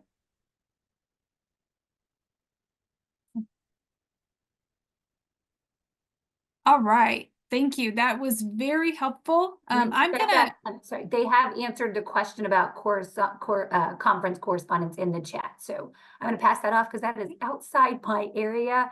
I'm gonna pop out, everyone. We actually have a Joe exec board meeting, but I will be back on closer to 1, and Megan's gonna hop on. So if you have questions, keep throwing them in the chat, and Megan and I will get to them as we pop on.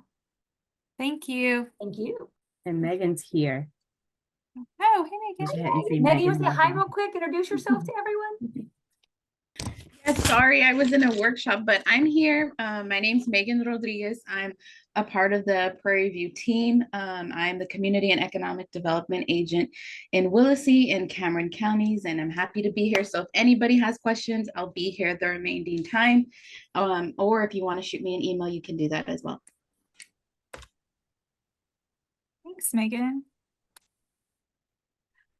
Also, appreciate Nate answering that question with the goal of conference registration details out by around March 1st, which would be pretty standard for how we operate thinking about a conference that's in June. Last year with the conference being at the beginning of May, everything moved up last year. So some of you may be thinking, gosh, we were seeing things earlier last year. That's because the conference was earlier last year.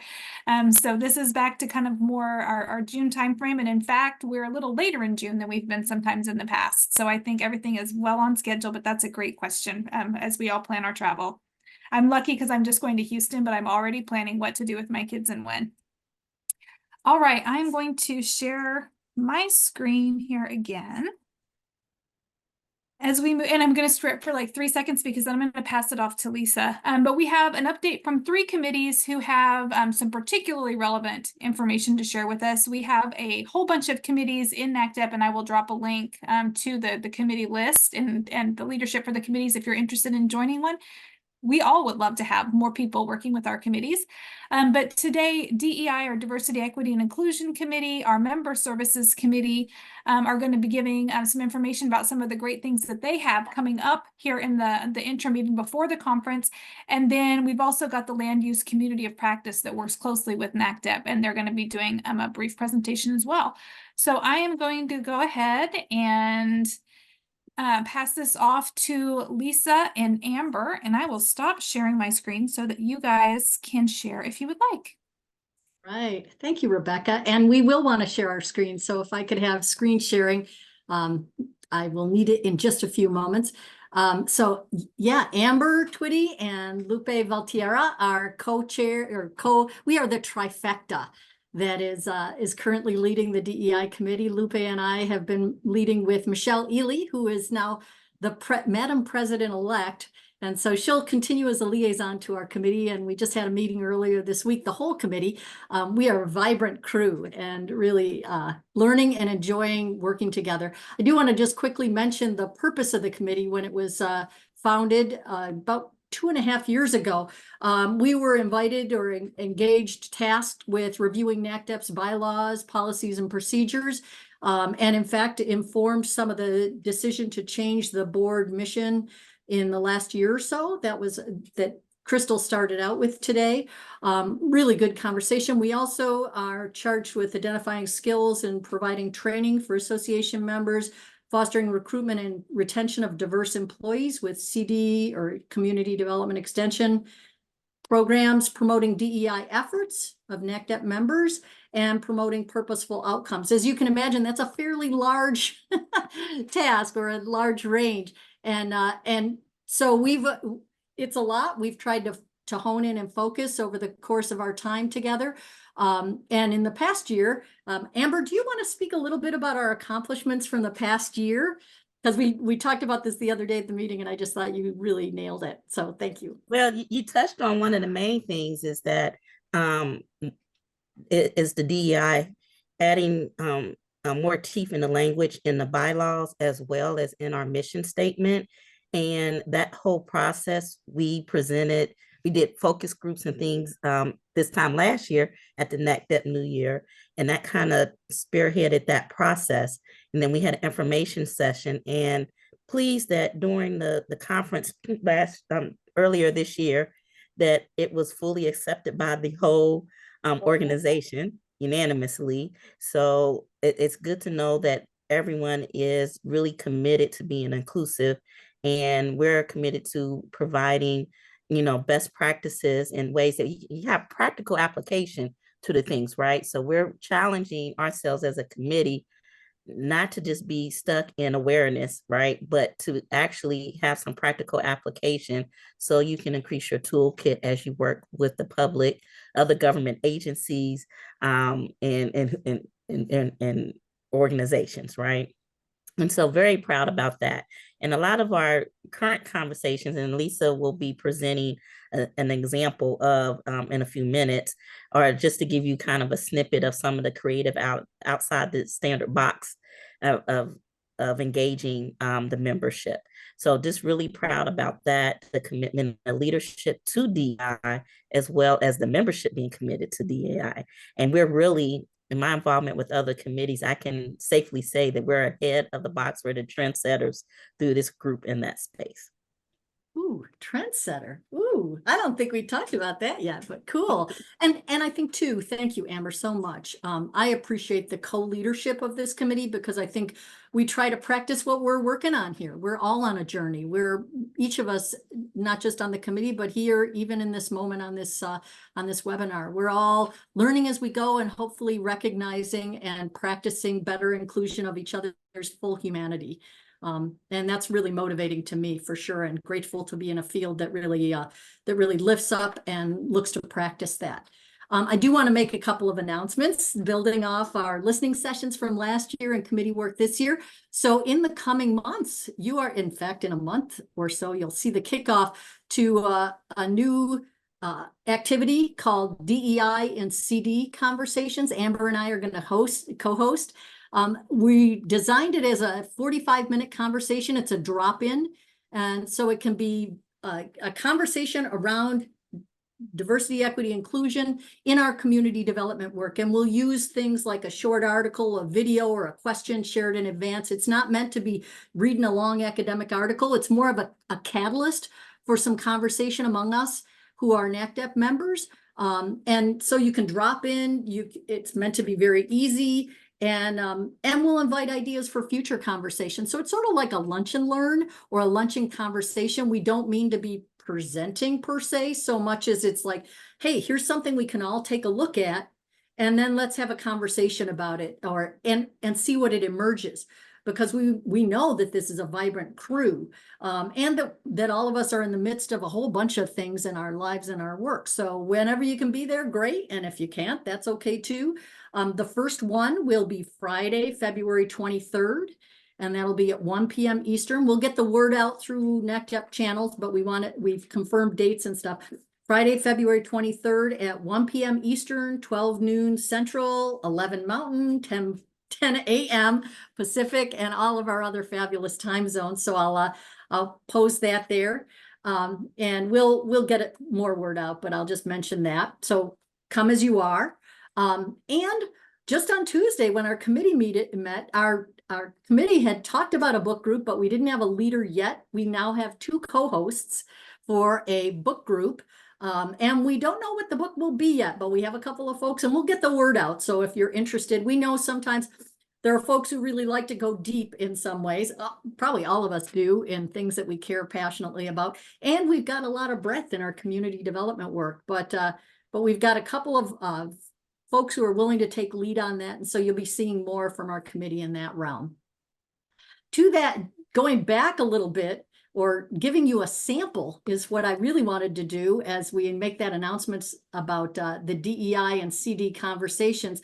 And so if I have screen sharing ability, and I don't yet, but if I could have screen sharing capability, I have a quote that I want to share. And here's the part where, if you've been watching like you're at the movies, now's a chance for you to weigh in or reflect or just post something actively, because I want to share a quote with you that relates to diversity, equity, inclusion, and engage you in just a little taste of what we seek to be doing in those DEI and CD conversations, if it's possible. You should have privileges. Try again. Oh, let's see. I see share notes. I don't see share screen. Am I missing something here?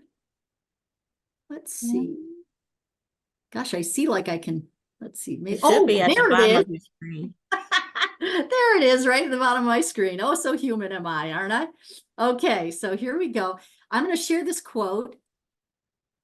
Let's see here. Let's get it right. I'm going to make the screen nice and big here so you can see readily. And a quote from Audre Lorde, U.S. poet, professor, philosopher, and so much more.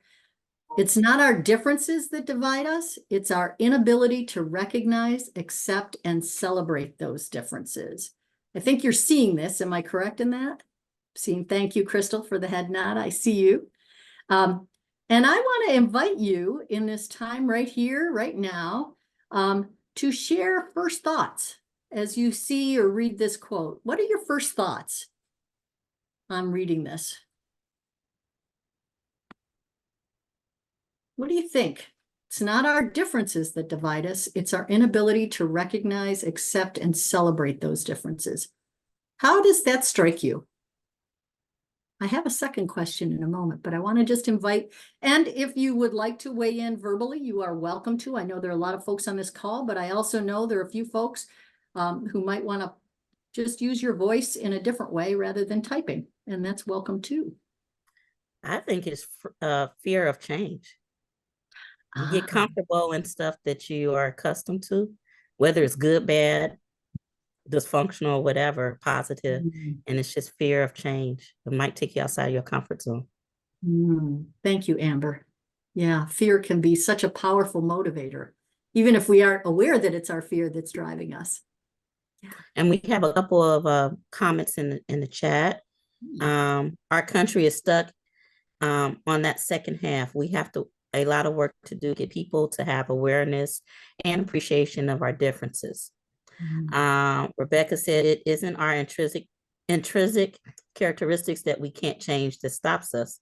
It's our willingness to learn, connect, and do that can help us. I'm thankful we are not all exactly alike. That would be boring. That was from Rachel. And Jamie says, I agree with Amber. Fear of reflection too, on our own assumptions, ideas, beliefs, and possibly having to challenge ourselves and change. Yeah. Thank you for your comments in the chat. You see, Victor mentioned something too, and I might have missed it earlier, that he said the world would be a better place if everyone took that to heart. Yes. Yeah. And more. I think the media would like us to believe our issues are deeper than they really are. Yeah. Yeah. And there's some things that are, as you mentioned, change, and folks reflect in the chat. I find myself really reflecting more recently on the power of habits of mind, habits of heart, habits of being, and how challenging habits are to change if we aren't intentional. So there's that element of like making effort. We human beings are great creatures of habit, especially even our brains, the way our brains are wired. And the more we do something, the more it reinforces, whether we're conscious of it or not. And so the second question I have for you is real quick. We had two more comments. Oh, please have at it. the second question. Yep. Patty said, I agree with the amazing poet Audre Lorde. The legacy of forced assimilation continues to impact communities and systems. Wow. And then Audrey Palmer said the simplicity of unity is being able to look at differences as something positive rather than negative. Ooh, wow. Thank you for your comments as we move on to the second question. Okay, so the second question is what are your examples of how you recognize, accept, and celebrate differences in your CD work? Could you repeat that one more time? Okay, I'm going to put it right in the chat. I just had to type it. So what are your examples? Because we actually even heard a little bit in the award winners, right? Examples of how you recognize, accept, and or celebrate, however you want to frame it, in your CD work. And I'll reference, we had a conversation at our committee meeting on Tuesday as we kind of got in together. What's something you're proud of from the past year? As you think about your work, each of you in the last year, what's a way in which you have accepted, recognized, and or celebrated some kind of difference in your community development work? I know as an example, I shared this a little bit with our committee the other day, that our department actually just finished at the end of November, a dialogue series, the Coming Together for Racial Understanding dialogue series. And we've got 5 action teams, some looking at hiring, some looking at ways that we call in and call out, practice, those kind of things. And so I'll invite you each to reflect a little bit, and it might be a small thing, that is okay. We're changing things that may be obvious and known to us, or things that are more emerging for us. And so I'll just invite you to reflect on your own examples of ways that maybe in the last year you've recognized and worked on celebrating those differences, or accepted, or even created a program or practiced a program. I just gave you an example. Oh, I'm seeing things come in already, Amber. I celebrate when people that we have helped, or businesses that we have helped with something, technical assistance training, when they come back and ask for more, and I love that. That means you've made a connection. They see you as a value, and they're incorporating the learnings that you've already given them. A couple of things in our chat. Patty said, civic building work that builds communities' ability to collaborate across systems and honors the expertise that each community member brings to the table. Heather said, practicing making personal connections and building our differences into the room at the beginning of every meeting. Curriculum designed to celebrate lived experiences. Kit says, allowing all voices to be heard at the table. Melissa, it says, I like bringing people together in community classes, i.e. like master gardeners, and create social bonds and bridges between diverse community members. Heather says, practicing inclusive/accessible scheduling and programming, providing translated materials and or interpretation services to bridge language gaps. Victor says, I am working on bringing a diverse group of folks from across Oregon for a common purpose and build relationships. Could say more, but hoping to share at the conference. Oh, nice tease. With a wink.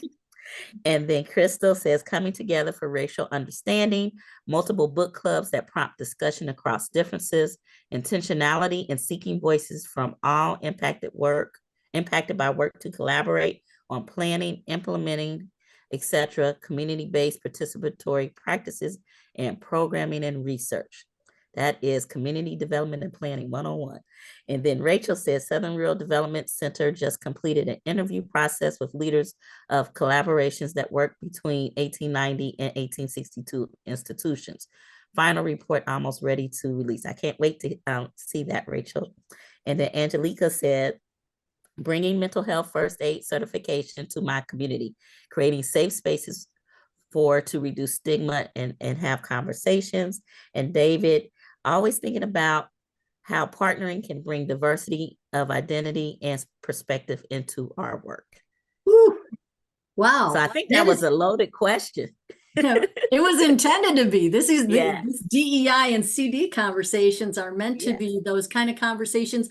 Maybe we're all on Zoom, but it's like a water cooler or hanging out in the break room, or just walking from wherever you're doing your work and having a chance to visit with people who want to chew on some of the same stuff that's maybe it's not easy, but together it's that better together theme that we all get better. We all do better when we all do better, right? And then we have a couple more comments. Ooh, Crystal says, intergenerational work across older adults and teens with mental health focus with Karen Tanner.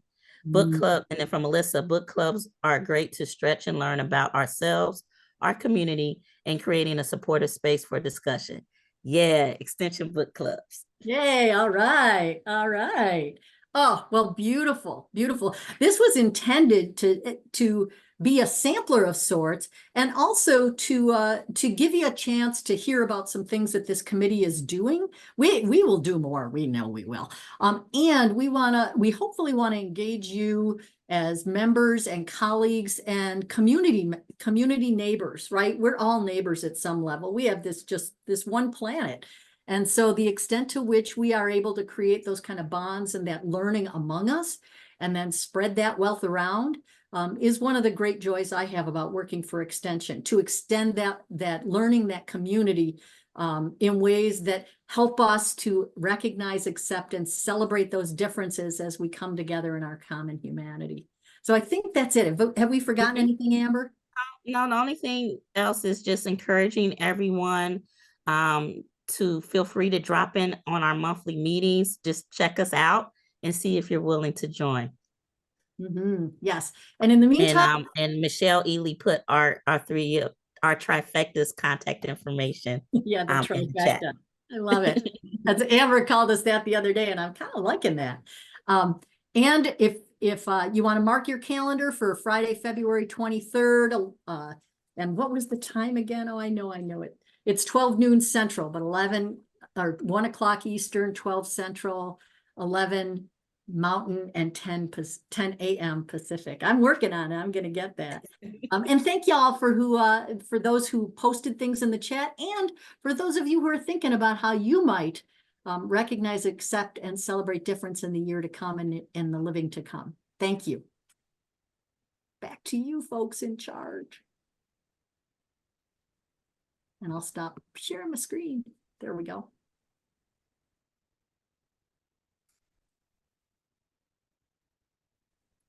All right, thank you so much. Next up, we have member services with Charissa and Nicole. And do y'all have a screen that you want to share as well? Yes, please. Awesome. It should be good.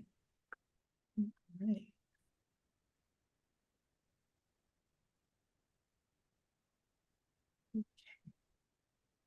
And you can see my screen, I hope. Okay.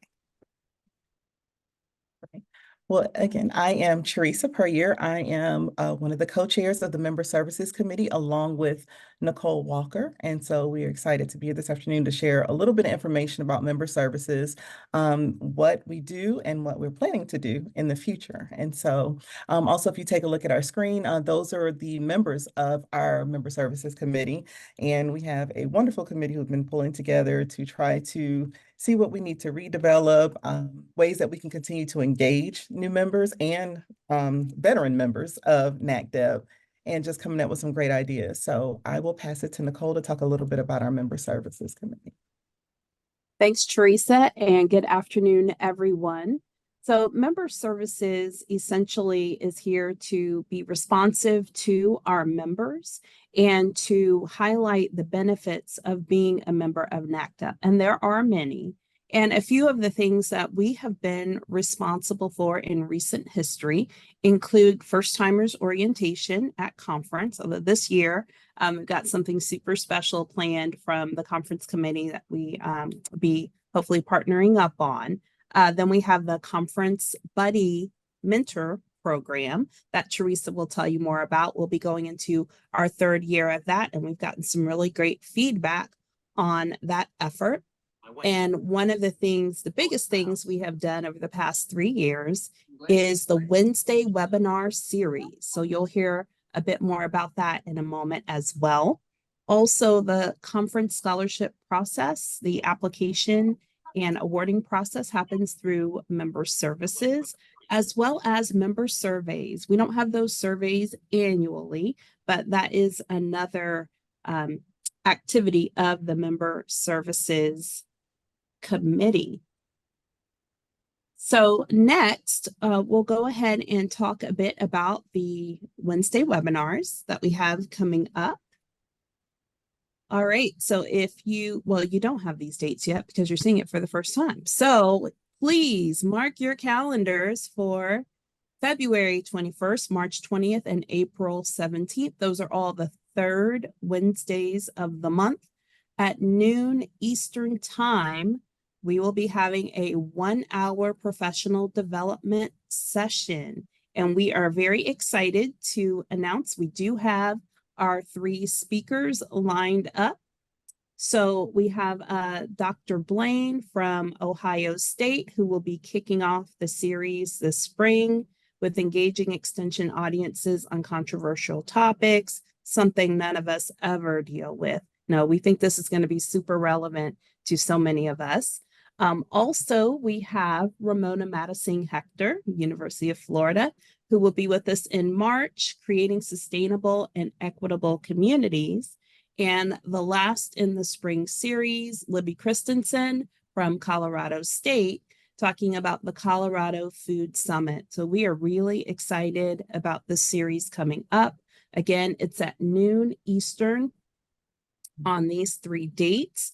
Generally, the format is, get everybody signed in and have an introduction, about 45 minutes approximately of presentation time, and then time for Q&A at the end. So again, we're really excited about that series and grateful to our presenters who will be with us this spring.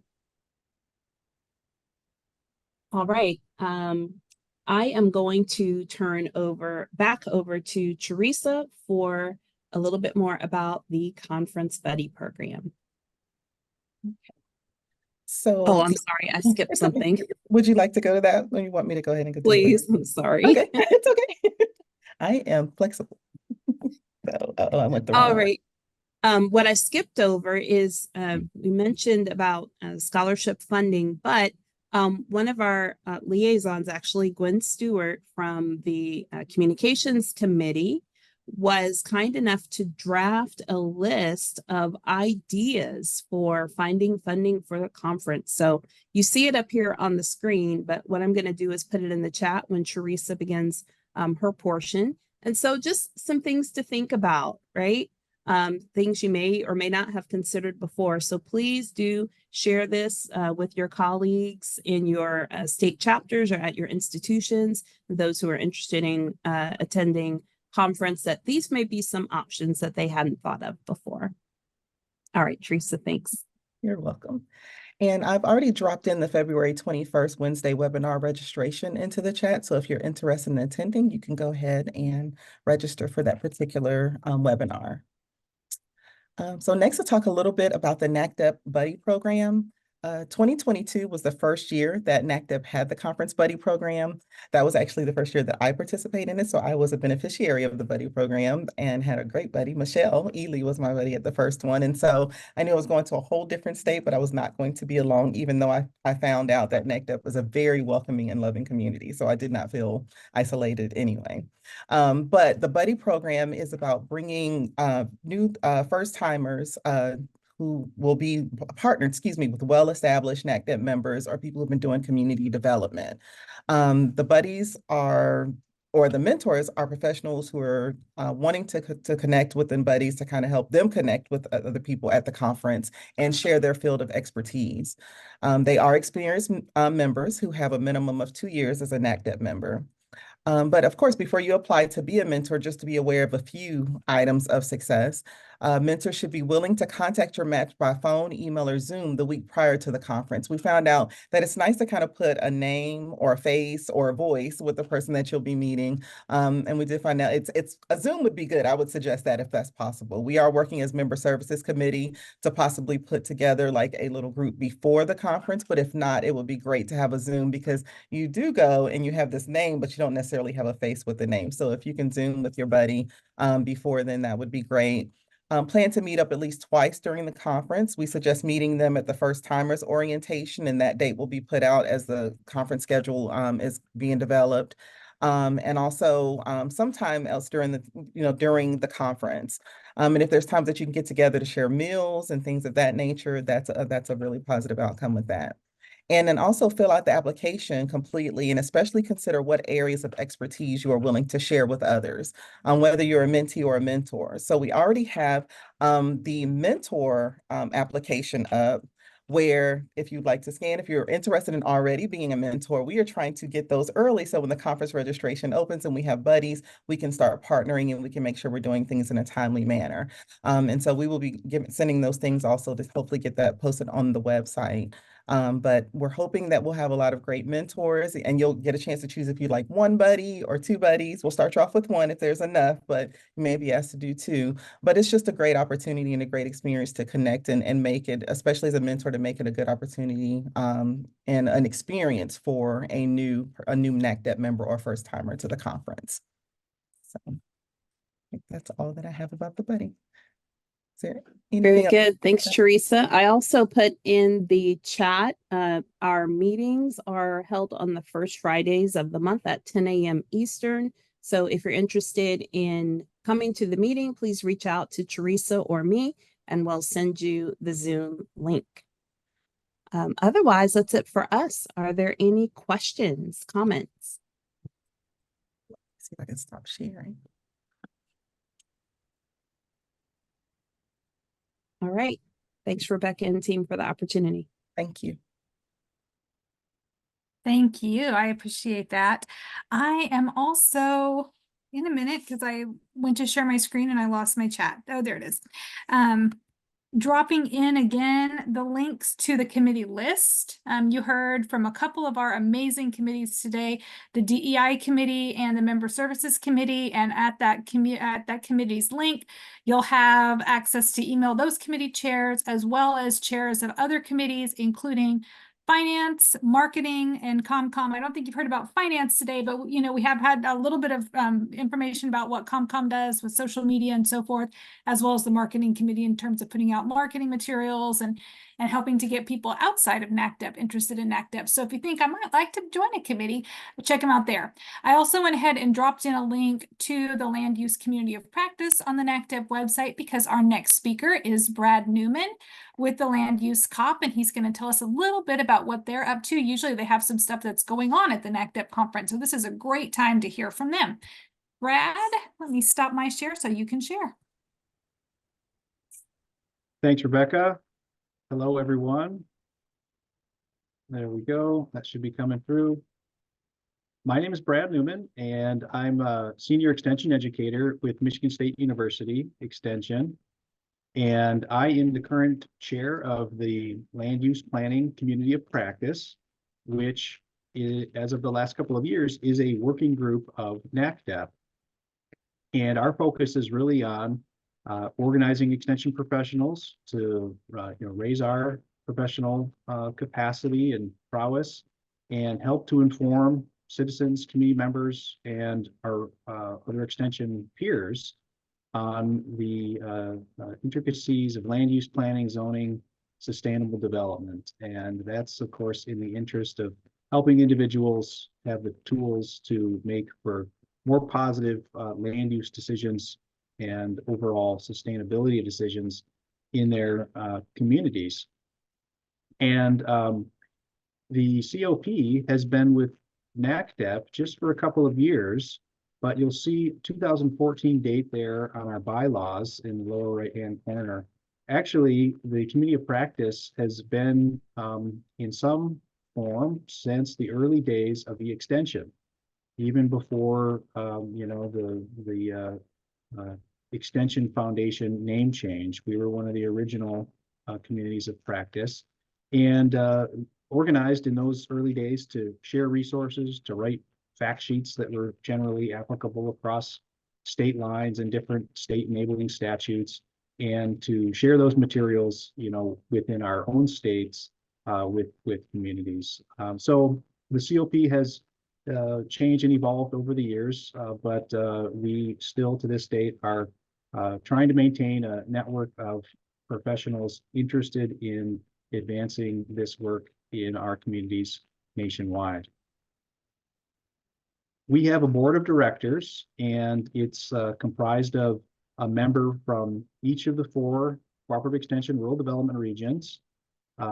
We have 5 members at large. I'm the current chair, as I mentioned. Jake Powell is our vice chair this year. Jake is also, he's an at-large member. Melissa, she is with University of Idaho. She is immediate past chair, and Melissa is actually our Western rep on the board.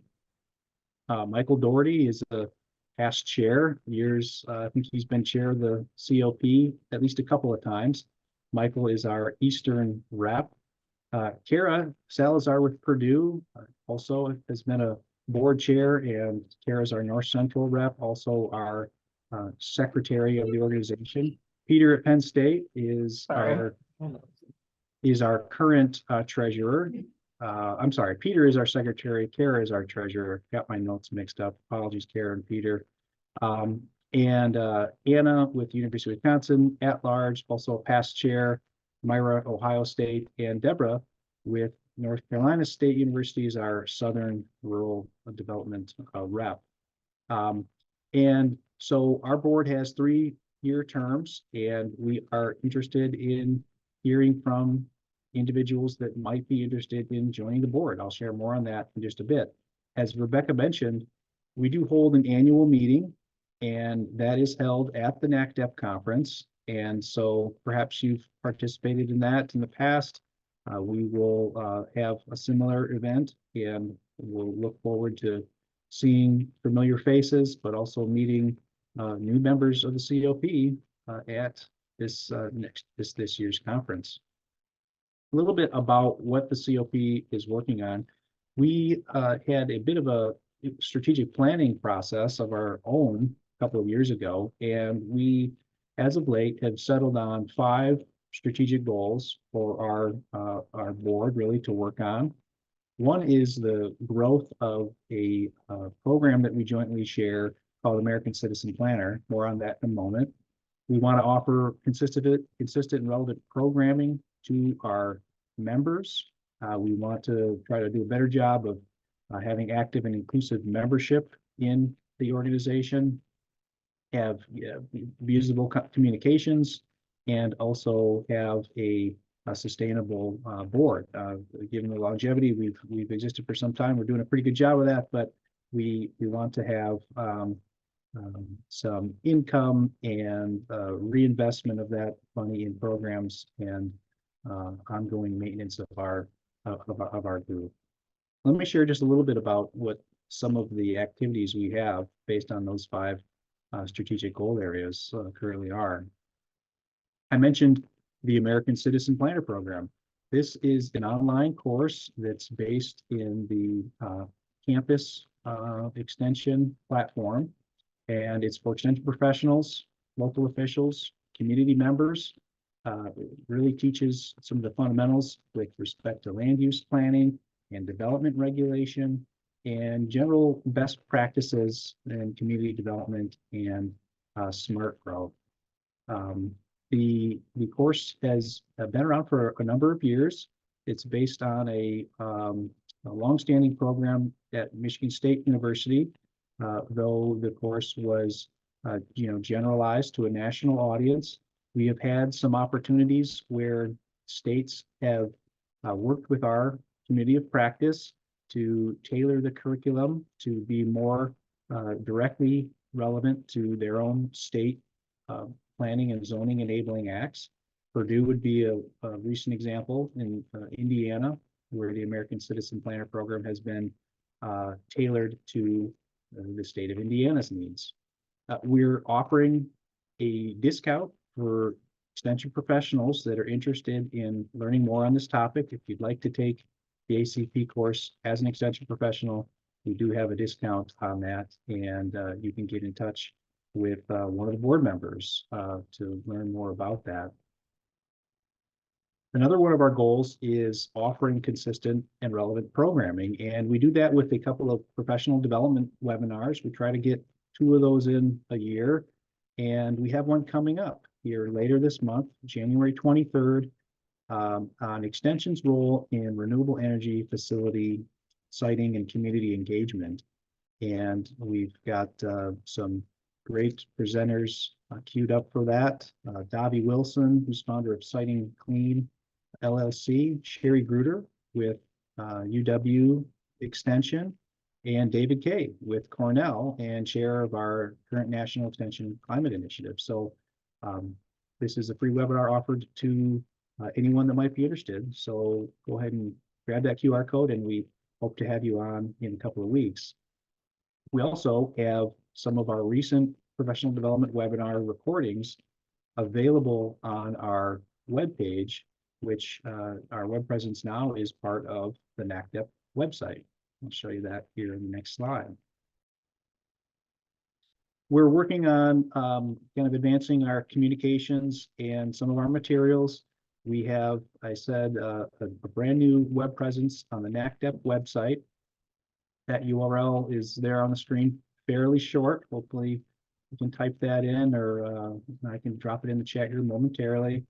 We have a new flyer for the committee of practice that we hope to share out through the North Central regions and through NACDEP and other outlets to just try to stimulate more engagement and interest among members in joining the board and getting involved.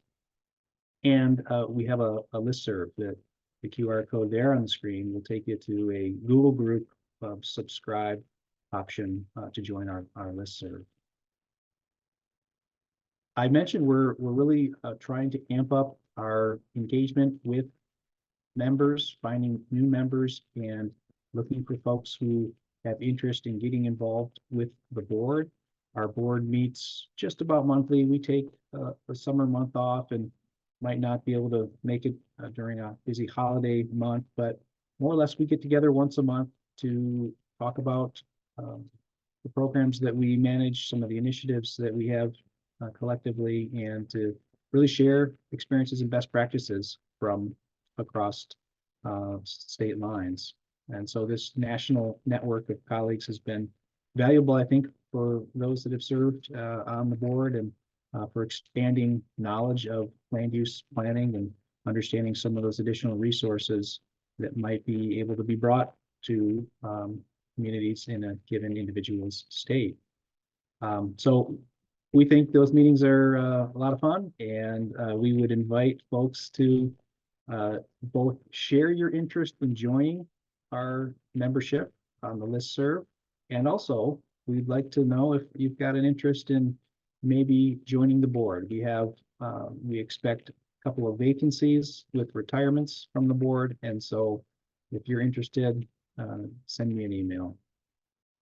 So Rebecca and everyone hosting today, thanks for this opportunity to plug one of the NACDEP working groups, the Land Use Planning Committee of Practice. That's all I have. Thank you.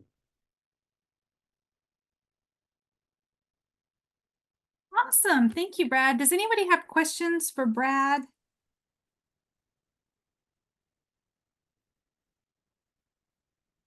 We're kind of a quiet group today. I dropped Brad's email that he has there in the chat. Brad, they're trying to confuse us because they only give you one N in your name, but your name has two N's. Yep, Anyway, I wish I would have changed that all those years ago, but it is what it is. It's too hard to change them after the fact, isn't it? Well, thank you so much for being here. I have all the good things that our committee chairs and that Brad was just talking about. Remind me that the deadline for submissions for our NACDEP newsletter is Friday the 19th. And so there are several amazing things that have come up here on the webinar, and I hope that that several of you will go ahead and email Association Manager and our editor, Thomas, and get that information out to the rest of us. There are webinars, there are webinars from member services, DEI activities, webinars from the Land Use Community of Practice, and so very much more. So please, let's see, all the great stuff that we always have so much good stuff in our newsletter. So the next thing I'm going to do is I'm going to go ahead and turn it over to Nate for a reminder on some additional conference stuff and information, and then we've got the video. Yeah, again, thank you everyone for your attention as we kind of highlight our conference in Houston. So Houston is just a city of collaborators, foodies, educators, entrepreneurs, and we want you guys to kind of experience our culture, diversity. So with that being said, we do have a promo video that kind of brings a lot of energy, in which we plan to showcase throughout the conference. So if you don't mind, please share the video. I can do that.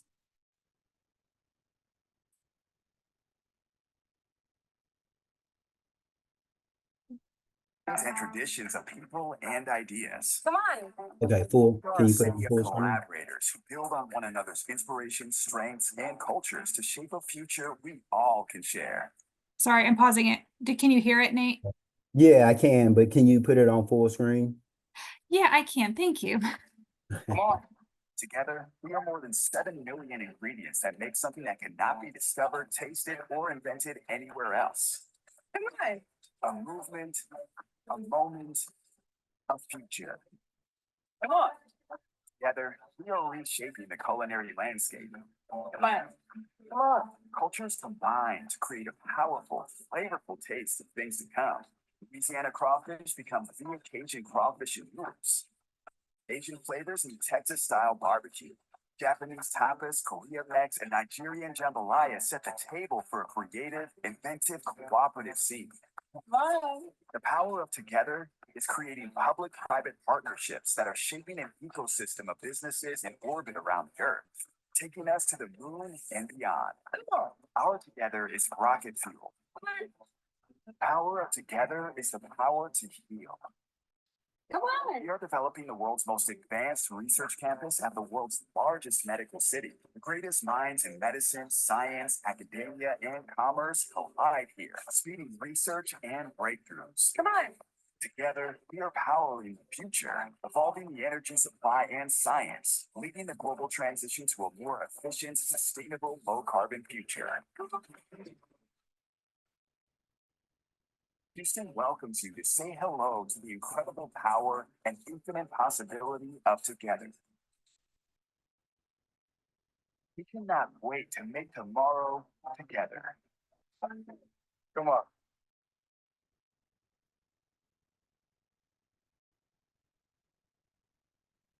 All right, thank you.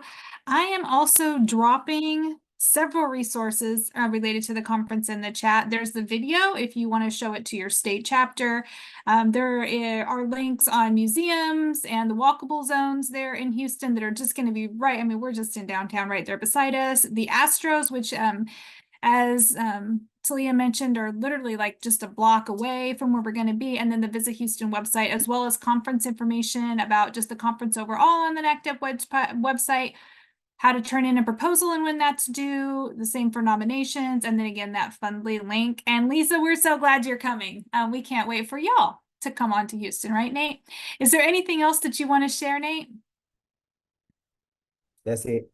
All right, then we are going to turn it back over to Madam President Crystal. Thanks so much. I hope that you all are as excited as we are about the work that's happening, the work that could be happening, and the opportunity to connect again in Houston, an amazing place. I can't wait to go back. I, for one, am really looking forward to extending my stay a little bit so I can explore a little bit more of the city while I'm there. But I hope that you're going to join us out in Houston. It's going to be a great time.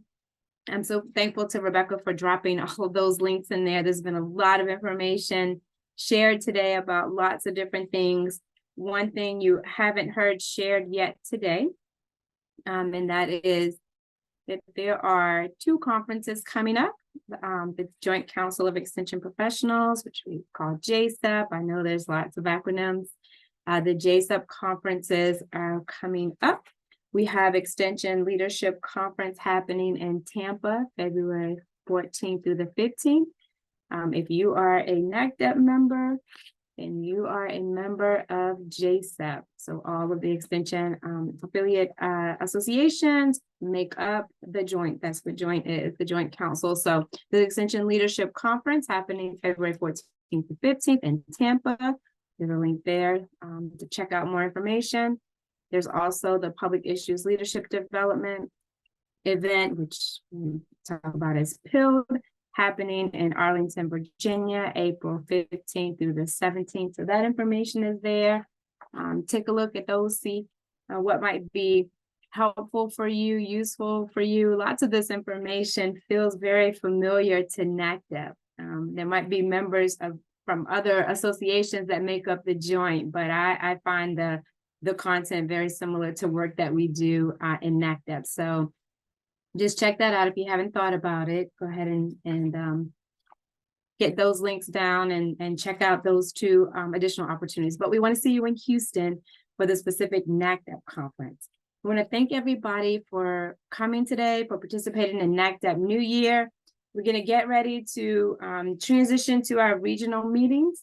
We are actually a little ahead of schedule. I just have a couple of quick reminders for you before we head over to the regional meetings, and those links are dropped in the chat for you. But if there's anything that you still have questions about from any of the pieces that we talked about today, now's the opportunity to drop those in the chat, raise your hand virtually. If you're not able to do either of those things, feel free to unmute and ask a question that might be remaining for you. As we shared lots of opportunities, it's going to take a minute to let them settle in.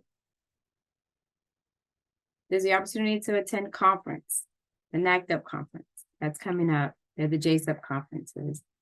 There's opportunity to participate in the upcoming webinars and events that are happening, including some of the things that the DEI committee mentioned and things that our member services mentioned. There's opportunity to put your hand to the plow and serving on some of those committees.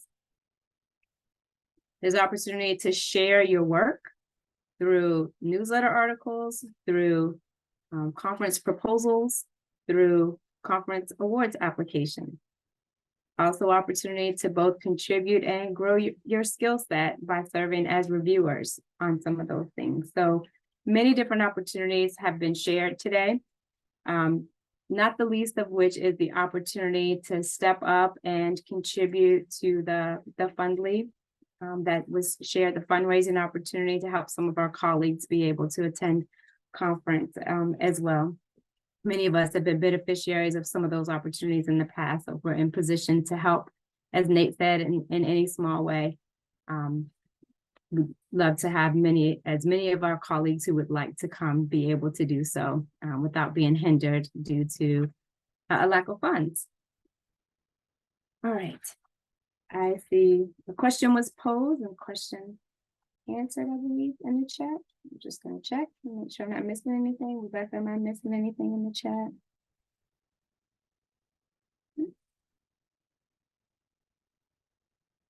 All right, so I know that there are regional reps that will be ready to guide you by region on the links, and I'll just pause right here and make sure everyone has an opportunity to grab those links. I look forward to seeing each and every one of you in Houston. Think about who else might want to come, who else might want to be engaged, involved in any of this work. We're grateful to each and every one of you, happy to partner alongside you. And at this point, I would just thank you for coming to NACDEP New Year, ask you to click onto the link and get further direction on how the rest of this day will go from your amazing regional reps.